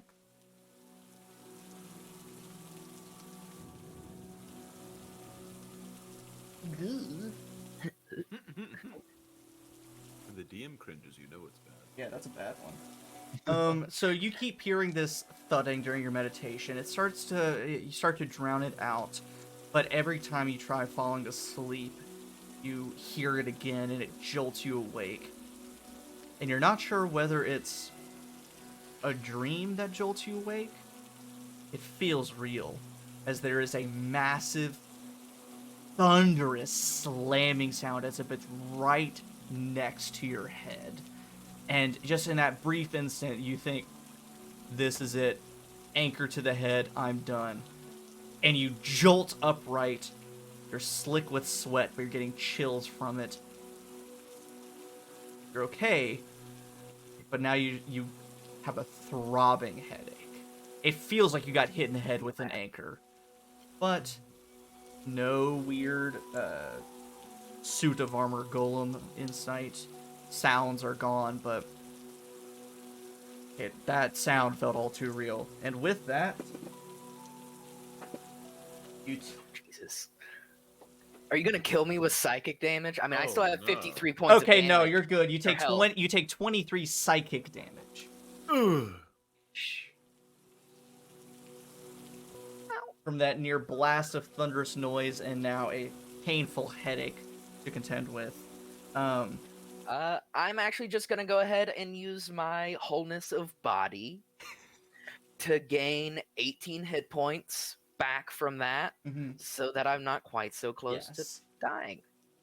But when you wake up the following morning, and when all of you wake up, Sludig can kind of explain what happened. But there was other people also saw this creature. There have been now more kidnappings and disappearances, you suspect, because of that creature. But it has not been seen this morning as of yet. Kamin, I don't. Oh, go ahead. Nope. Kamin, I don't know if you want to necessarily hear this. It may trigger something in you, but last night when I was coming back from the Trawlers Bay Brawlers, I break the rule only to them, so that they know where to find me. In case I go missing, they know where to start looking. Yeah. He talked about Fight Club. Because of events of tonight. I mean, what are they gonna do? Fight me? That's fair. Fight me about it. There was this giant figure. It was humanoid in shape, but it was in a strange suit. The insides were dark and full of Gloam creature. I thought I might be able to handle it as it was going towards some buildings. I thought it might have people in it, and I didn't want a repeat of what happened to my village. But I showed them the giant welt on like my shoulder and arm. But I was a little outmatched by myself there, especially after the struggle we had at the estate. So if you're going to be down by the docks, especially at night, be wary about this guy. What is this? Oh yeah, are we all three together here? Yeah. What is this creature that did this to you? I've seen you take scores of men, and they haven't put a scratch on you. So are we in like a public area? Sludig doesn't really care, but I want to know what I'm getting myself into. It's pretty usual here in the Rivermouth Inn, where the morning crowd, they're either drunk and passed out from the night before, or they're there to get breakfast on the way to the docks, and so they're probably also tired and hungover, and so you can pretty much keep your voice down and not attract any attention.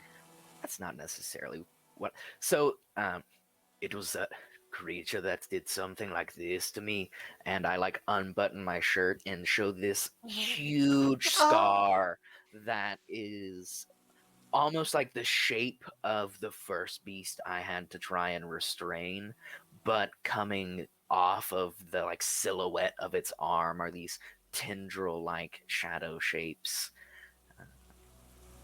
It wasn't exactly the same creature, but I think they may be related in some way. I dare say, probably so. Logan, do I buttoned need my to shirt make back a up. roll? Would you like to? I don't necessarily want to, but part of me feels that it would be appropriate. Then go for it. Yes, make a sanity roll. Hearing the description of the diver suit. Yes, the Scooby-Doo ghost diver. What a good reference. Oh, Bradley. That's a 1. Oof. And go and roll a d20 for me. Oh no. Oh. 11. I did this to myself. This is my own fault. Do I die? No. But I wish I was Hold dead. on, let me check. I don't like that no, and the fact that you have to double check.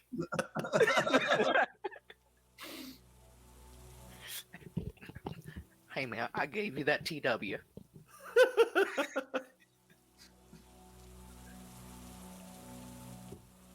Hold on.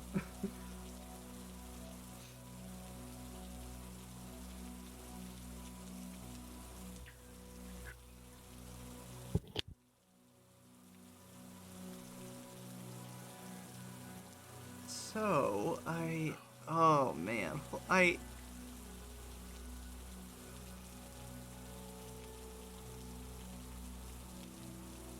don't know about this. Because I played the last Madness Effect as it goes away, but there's not really anything in here that says that. And, Oh. But I that was one that I felt like could fade with a good night's sleep. This is not one that I think will fade with a good night's sleep. It's not irreparable.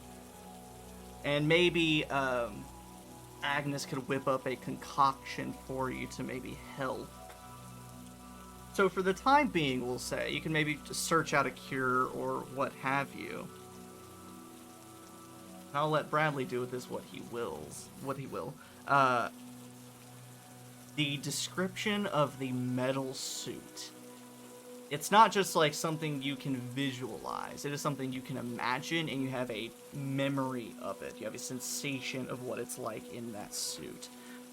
And then in a flurry, you start remembering. You start remembering diving in those suits and scouring the ocean and jumping off of the sides of ships in those suits and treading through the water in these heavy metal suits, looking at the things you found, the sea creatures you may have interacted with.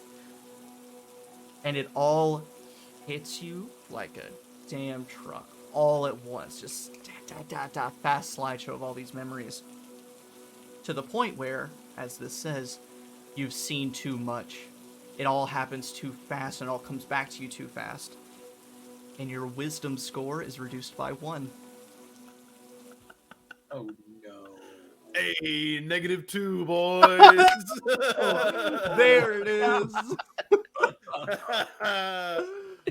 How do you have a shit. 7? Yes, I do.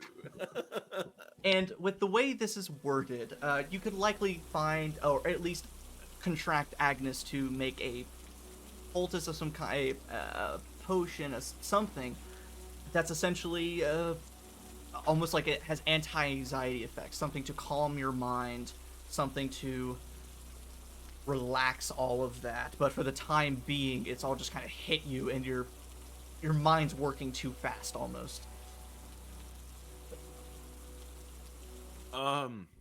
Yeah, so at that moment, the moment of description of this encounter, this entity, at first Kamin is there, he's present, he's nodding, looking confused and concerned, and there's just a moment where his face just freezes. There's no more acknowledgement of listening, there's no more presence behind the eyes. It's 1,000-yard stare over your shoulder, before, after seemingly a quick moment, he just extreme wince in pain. You see him just kind of squint his eyes closed as he's in pain, grips the table in front of you, white knuckled bear, before eventually kind of calming down and coming to, but not looking or feeling great. I'm sorry about this, friend, but I figured it would be better that you heard about it versus walking around the docks one night and then having to see it without expecting it. Yeah, of course. Thanks, Hudson. I needed that. Hudson. Um, I'm gonna go for a walk right quick. I'll be back. Stay safe out there. Yeah, of course. And I'll stand up and make my way out the bar. Amina, do you think we should follow him?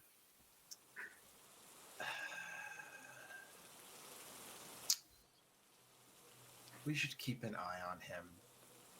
We've seen him get like this before, and he comes back, but just in case.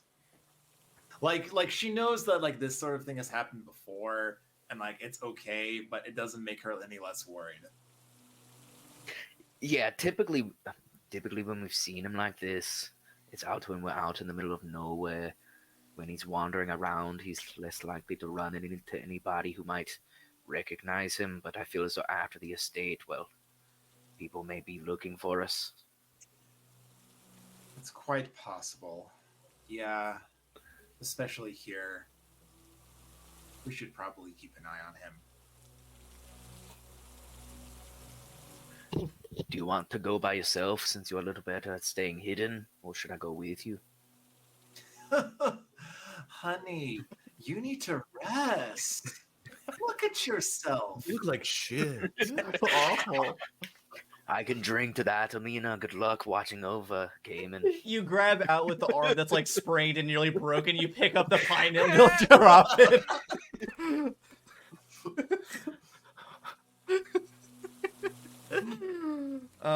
So Amina, you stalk after Kamin to keep an eye, keep from a distance. Kamin, do you do anything in particular? It's at first it's just hands in pockets of coat, eyes down, walking. Headphones in. Yeah. Watch out, he's got AirPods in. Oh no, Kamin, the Big Daddy's behind you. But just at first, it's just mindless walking for probably a good 30 minutes of just like in circles, down alleyways, just completely mindless before there's like a moment where he just kind of stops, looks up for the first time in a while, and then makes his way towards the Ordist. And she's there, working on some, basically refilling her stock that she's been selling. And would you like to? Yeah. Well, gingerly open the door, walk inside, take the hat off, and just a lot more of a nervous energy than has been before.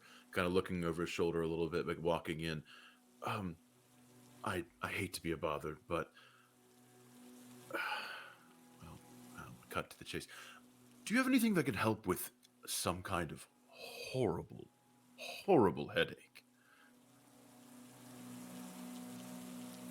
Sure. All varieties of strengths and things. The long term, migraine, recurring. I'm gonna go ahead and guess it's long term.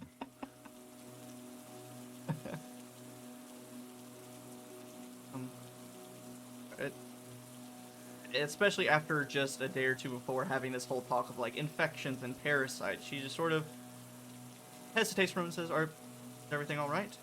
Anything in particular?" Yeah, no, we're fine. Just long night last night, lots of drinks.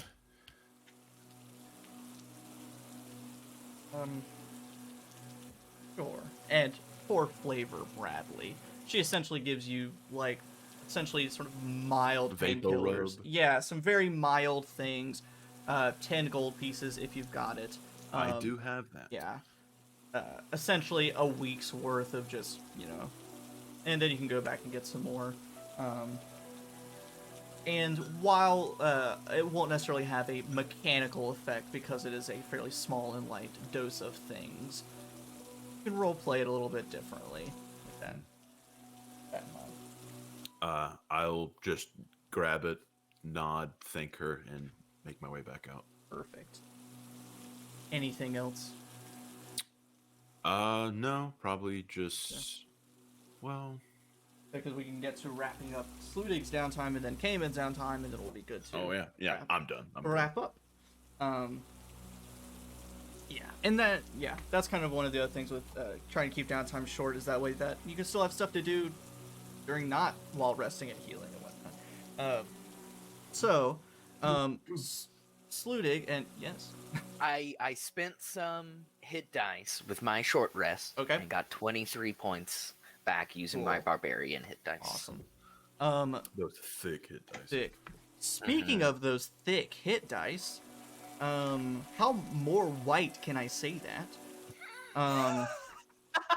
You would be surprised. So Sludig, we're going to be utilizing the pit fighting downtime mechanics, which I was very excited about. So rather than role-playing through any major encounters or having you roll just a million different checks, you're going to be making 3 checks. And depending on your successes of those, will determine how much gold you get for winning these fights. And similarly, since we sort of opted more for pit fighting rather than just gathering information or meeting people, sort of depending on your successes as well, you'll get gold, and I'll also essentially drop a name of a person of interest. That doesn't mean you necessarily had a conversation with them or even know that much about them, but just that they stood out to some degree. Or, maybe in passing they were like, hey, good job, and just got your attention. So, the first check you'll be making, which each DC is random to accommodate for the different types of opponents you might be facing. So let's get some more people involved here. Daniel, if you've got it, 2d10 for me. And some of the 10s will have double digits. You could roll those as well, but 2d10. I only have... Is this a d10? No, that's a d12. Oh yeah, here's my d10. Sorry, say that one more time. How many times? You'll roll two of those. Okay. And add those together for me. That would be an 11. 11. So Sludig, you will need to make a DC 16 athletics check for me. Well, I certainly will try. I got a 22. 1 success. Now, Bradley, roll 2d10 for me.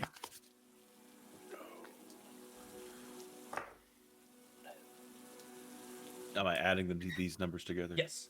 14. Sludig, make a DC 19 acrobatics check. Oh. That's what's different. 13? The third check gets real spicy, so that's 1 failure, so you're still at 1 success. And Rachel, roll 2d10 for me. Meat more. I just scared the shit out of her. Oh, But I also feel you, Meat more.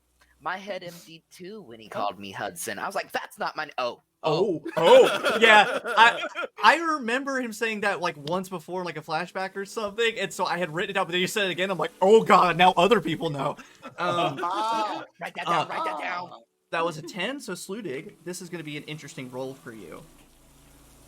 What you'll do is you'll make a Constitution check. Start there. Just make a Constitution check. That is just a check is an 18. Almost added. So you're already fine. Now, your largest hit die is a D12 since you're a barbarian. Roll a D12 and add the result to that Constitution check. So 18 plus. 7 is 25. It was a DC 15, so you tough out another success. So, with 2 successes under your belt, first, you win 100 gold pieces over the course of your fighting for the week.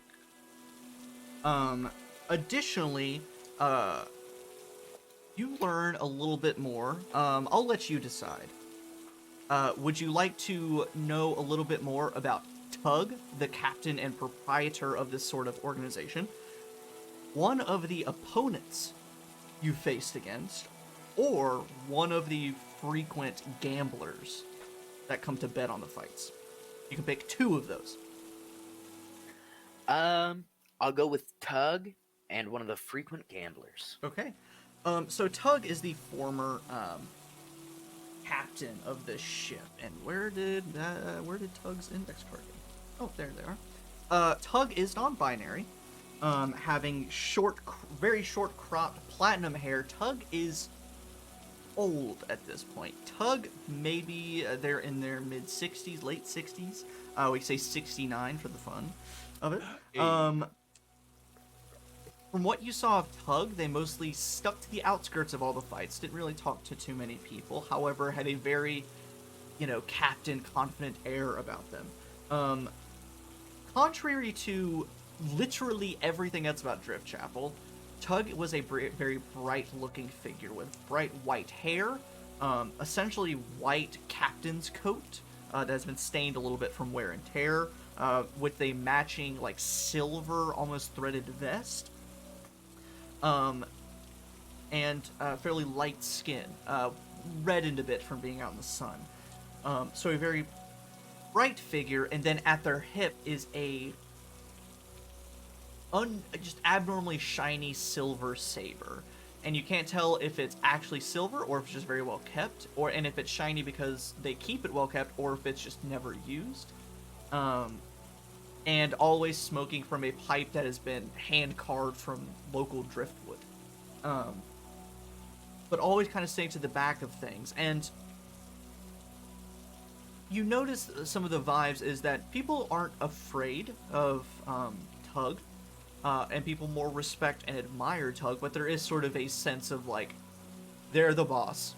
Don't fuck around them, because, God, you don't want that to happen. What else is there? I'll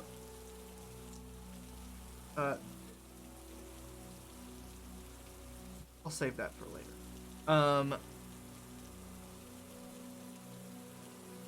Is Sludig proficient in medicine? I know that's a deep cut. That's a weird deep cut. 99% no, but I'll check for fun. Nope.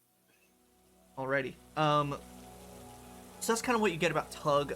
To learn more, of course, you'll need to go speak with them a bit more. And the Gambler is another somewhat elderly man, older at least in his 50s or so. He is totally bald. He has very dark skin, and you can see scars across his bald head. Not in any necessarily indicative pattern, but maybe he's just taken one too many blows in his life. He's fairly finely dressed, wearing, finely, being relative. A doublet with tears at its seams and, improperly buttoned. Stained shirt underneath, but always from across the room, no matter where you're at, you can always see his bright blue piercing eyes just kind of gazing around. And his name is Balthazar Brown.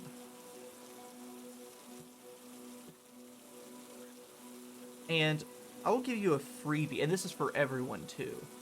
The town has a few lamplighters that are essentially the taxes pay them to go around and light all of the lamps at night. There are only 2 or 3 for the whole town, and they do it pretty much every night, so it's probably very overworked. And one of them is Portia Brown, who you believe to be his daughter, niece, something or other. Because you would pretty much see her walking the streets every single day come dusk. That's good to know.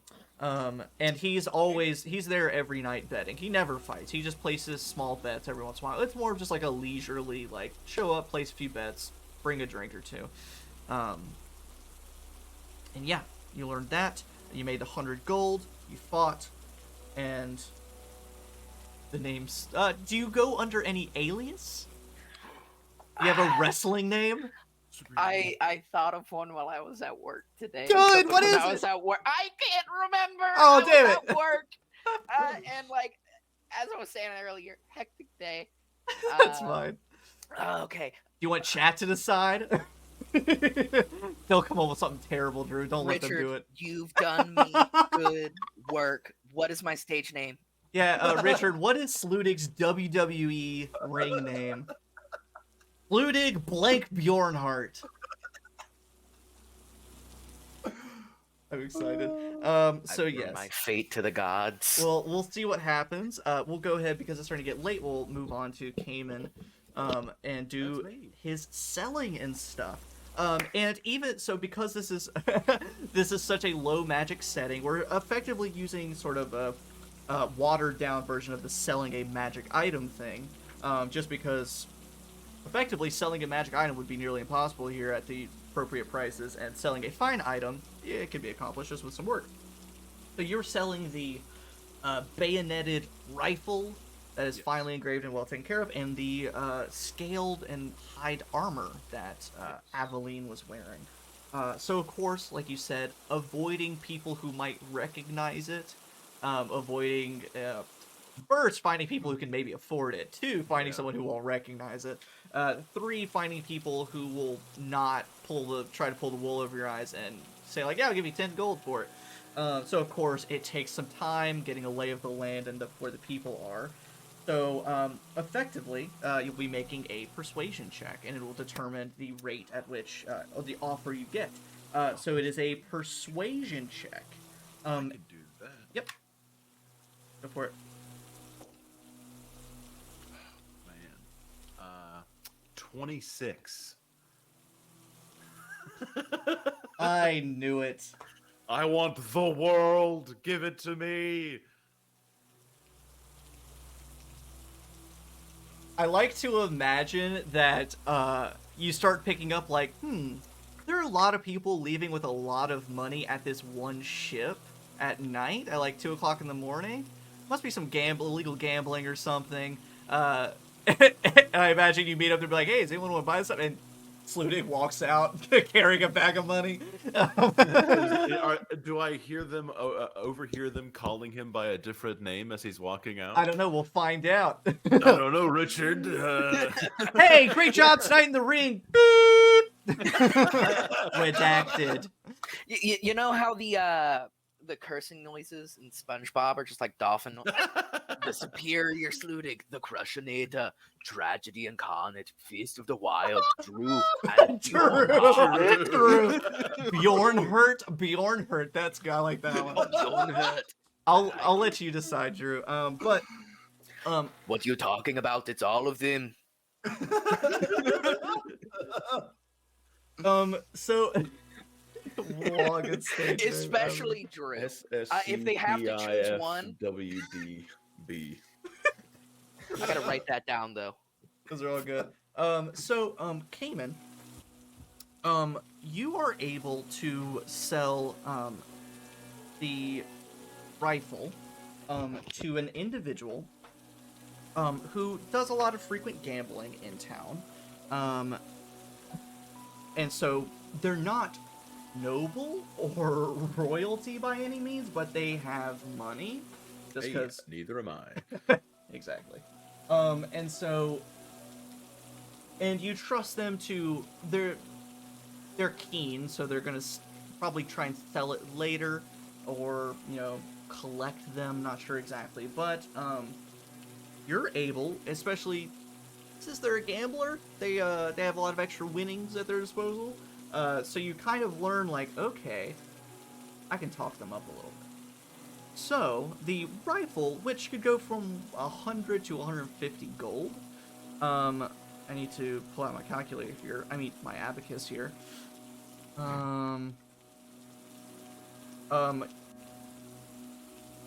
You are able to talk them up to 170 gold pieces for the rifle. Hell yeah, I am. Well, you drive a hard bargain, but if I have to let it go for 170 it is. Of course. And this person's name is Elliot Treadway. He's maybe no older than 30, but is clearly an old soul. And has a way with his money, albeit maybe not the most responsible, but...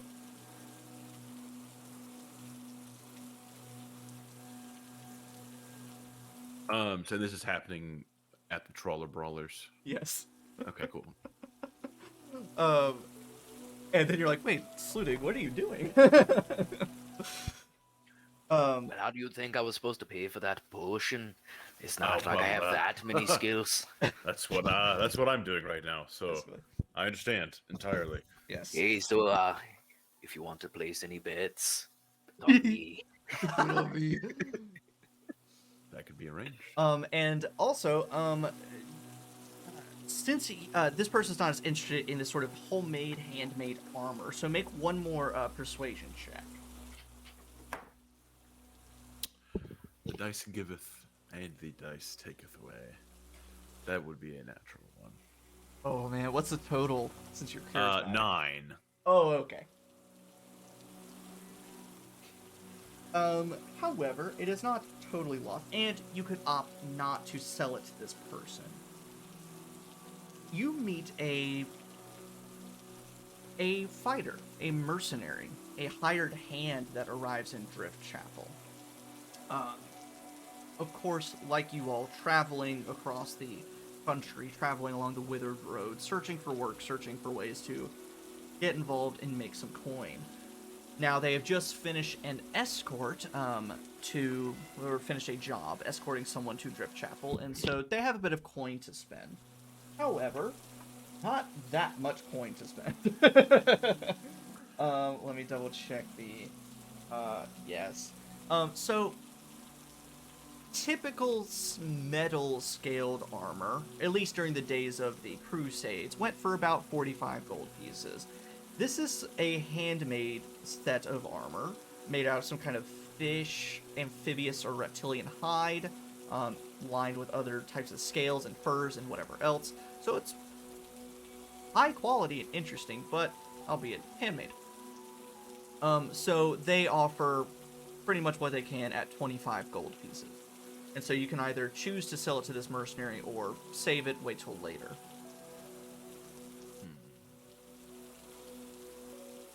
I'll go ahead, like, getting the vibe that this person is not from Driftchapel and then therefore will not recognize it. I get the idea that this may be the best place to peddle it off, so I will go ahead and sell it. And this mercenary, just in case you want to try and utilize them later at some point, because of course you're in a small town, you gotta take what you can get as far as contacts go.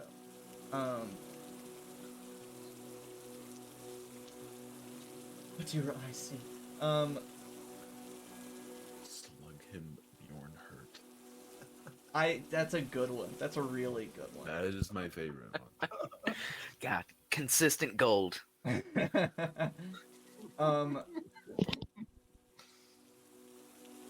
Yes. Her name, this mercenary's name is Kay Bilton. And they're, just a woman at arms for hire. Oh! And that could really open us up to hirelings or something, which is also a very underused mechanic. So, items pawned. We come to the 7th final day of your week. At this point, wounds mostly healed. We have not fully completed your long rest yet. And I'll say, Kamin, as the week's coming to an end, same with Amina, as the week comes to an end, you're heading over to the Ortiz shop, Agnes workshop, kind of going about your own businesses and things. But I imagine, Amina will say, on your way over to Agnes's shop, you happen to pass by the town graveyard, which You've heard rumors, and you've probably witnessed it yourselves. The graveyard does not go used very often. Because people don't necessarily, like... Weird to say, they don't die and have a funeral and are buried. More often than not, they go missing, or are, on very dark occasions, depending on who dies, are just thrown into the waterways to be washed out at sea. Sometimes taken out on boats to be dropped out at sea, you know, whatever it might be. However, as you make your way past the graveyard, which you've probably done a few days in a row, it's never populated because of this reason. You see a lone figure standing over in the graveyard. A tall, lanky figure, and you can hear distant kind of sobbing and moaning. And as you get closer, Amina, go ahead and make a perception check for me. Okay. 27. You clearly, amidst the moaning and crying, hear the name Aveline. Which was... Yep. Saucy. And so you walk past, and it catches your ear anyway, hearing and seeing a person over in the graveyard. But hearing that name, it nearly makes you like seize up for a second, like, oh god. But someone is over in the graveyard mourning the death of Aveline Marshall just the week before. So, Amina, you can do with that what you will. Oh god, I don't think I could face this person. I'm just moseying right along. I'm like, I'm out. No. Must have been the fiend. Must have been the wind. You know, they're mourning. You're supposed to give them space. You know, you're just being respectful. That's it. So, yep, you go about. And unless you guys want to roleplay further, if, Daniel, you want to tell them about that later on, you know, that night. Other than that, we will start wrapping up. I did have a quick question. Yes. As far as like recovering hit points, because right now I'm at 42 of 52. Is there anything I can do to get back that last 10? We will get there. Okay. Because since your long rest is almost up, you'll get back up to full hit points with that, Okay. so you'll be fine. Okay, that's fair. Well, all right. In that case, we'll say we're in the tavern again. Yep. And I say, I don't want to alarm you, though it is a bit troublesome. That woman that we had that battle with, this Aveline, she's a person that is missed. I passed by the graveyard today, and there was a mourner for her in the graveyard that isn't used. Well, that's kind of awkward. And Well, that's awkward. Sorry.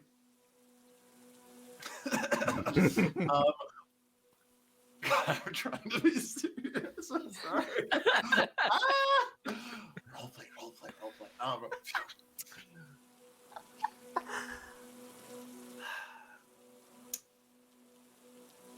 I have a feeling that whatever it is we need to get done in this town, we get it done fast. Because if she was important enough to have a spot in the graveyard, I am a little worried about what is about to happen if news is spread about her. Well, she had some bit of reverence within the cult.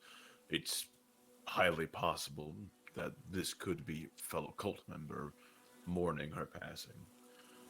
From what I was able to gather, it seemed many others of the organization had quite a bit of faith in her and her abilities, and to see that cut down is likely a bit traumatic for them. And likely also a little angering if I get a sense of these people. Oh, definitely. Remember, Agnes was saying that this sickness runs deeper than we might know, so it wouldn't be shocking if people were coming around visiting her grave. I could do my best to pull the wool over as many eyes as I can, but I feel like they're going to catch wind before too long. Right. Unless I right. make another different appearance. Which I prefer not to do. Just something for us to keep our eyes and ears open for. Agreed. Because we don't know how deep this group goes. We don't know where their influence is spread. We don't know if they have any other outposts outside of the city. They could spread much further than we know.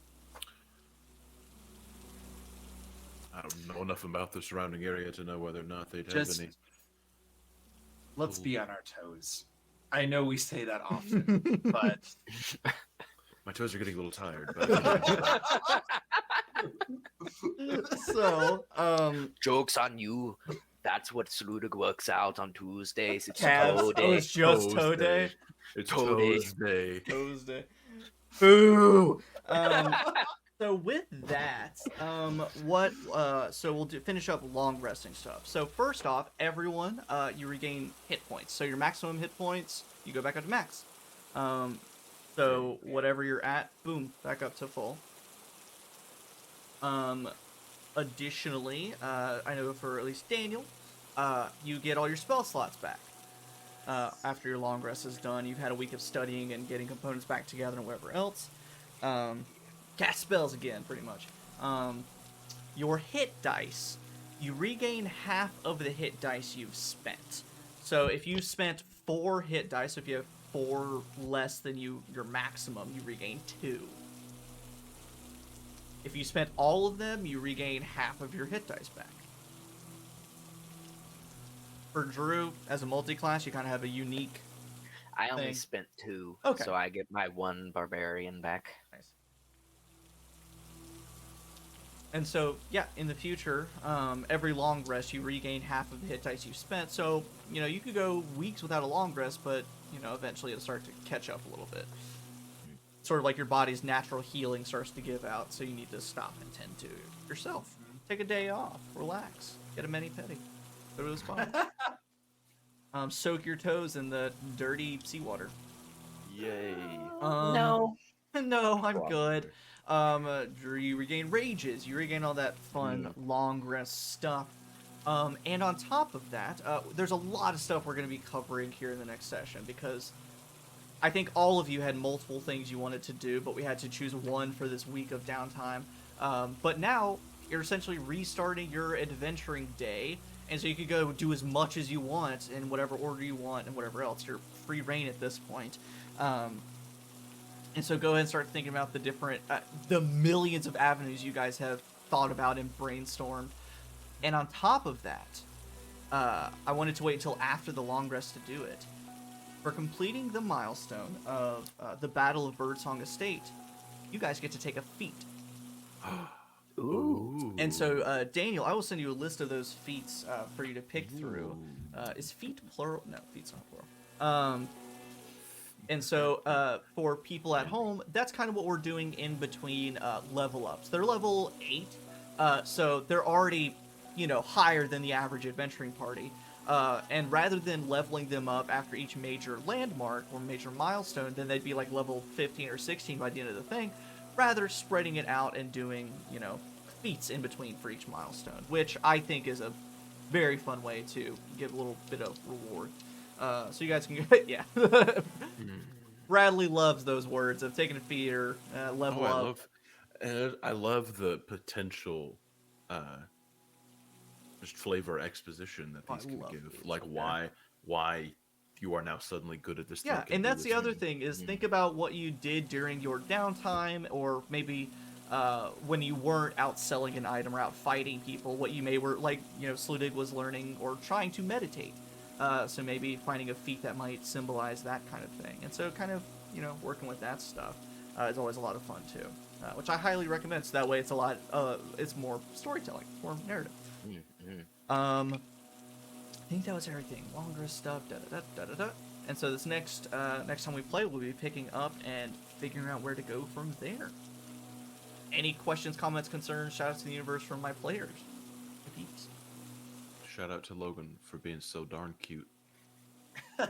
And almost killing Sludig, which I thought would never be possible. I thought you were gonna do it with the psychic damage headache. Nah. You did.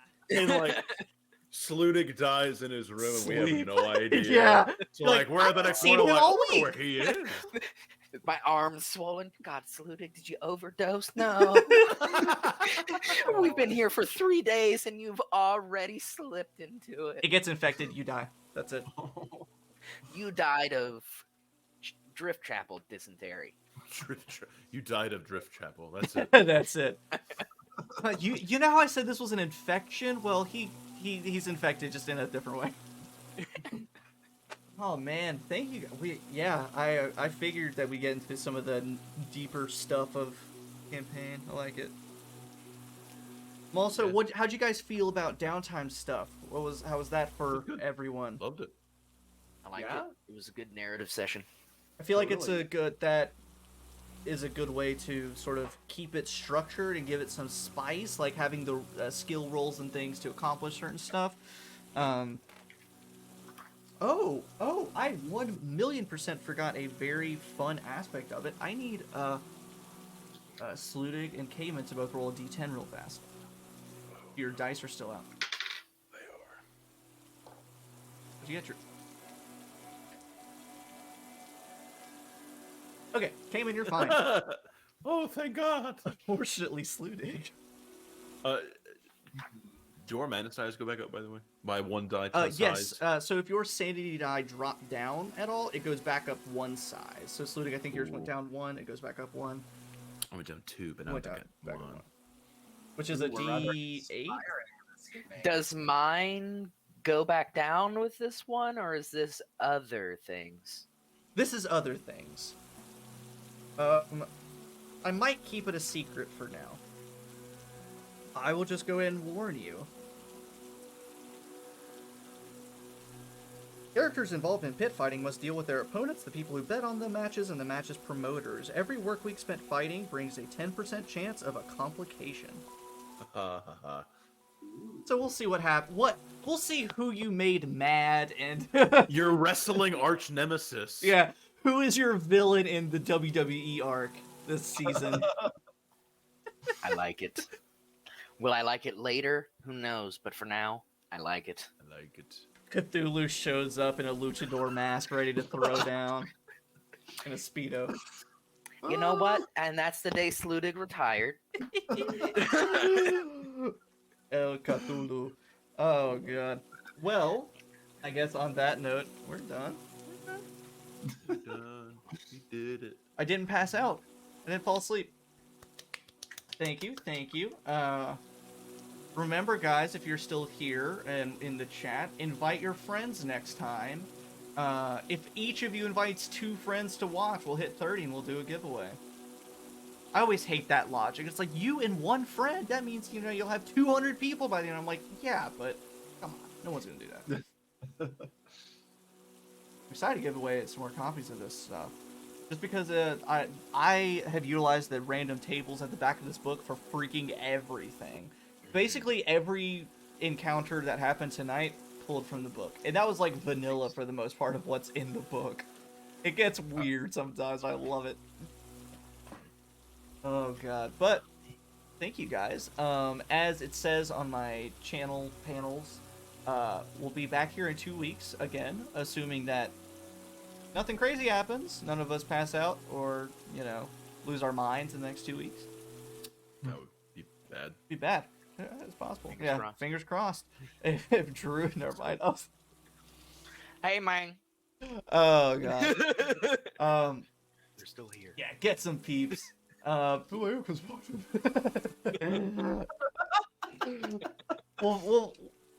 hook you up. We'll bring a date. Bring a date to the stream. We'll do like a matchmaker for watching stream. Yeah, oh, that'd be cute. It's Anyway, like Tinder, but for Twitch, and without the negative connotation of Tinder. that's fair. Streamer, but it's minus an E. Mm. Y'all are spicy. Follower without no follower sounds creepy. It sounds like you're like That hiring a sounds super stalker. creepy. Yeah, that's one step from stalkers only. Voyeursmeet.com. Voyeurs. So on that note, oh man, really, man, we should not be allowed to sit and talk. It's only D&D, or else it just devolves immediately to it. Utter madness. Only That's what we stalkers, are. no. I follow my only stalker. Jesus My only H. stalkers. On that Only note, stalkers, I follow you. I need to. Oh, I forgot. I have my Sharn Knight shadow thing, but I need to add Daniel's screen name to that too. Daniel, you haven't been streaming as much recently, correct? Do you have anything you're going to do soon? Or you survive grad school? That's what I thought. Wish Daniel luck on that. You're doing I put in my the VODs for this. I put your handle on stuff, but specifically mentioned TikTok because you're posting some musical fun stuff on there. Yes, I'll probably stream at some point, like when my real When life life's sanity is like restored. But you know, Down to that D4. I'm down to That D4, Been at that D4 for a 50-50 while now. every day. Who knows? I feel bad. Okay, well, yep. Barring crazy Cthulhuian circumstances, we'll be back here next week. We don't have a sign-off thing yet because I'm not good at sign-offs. I just kind of. Until next time.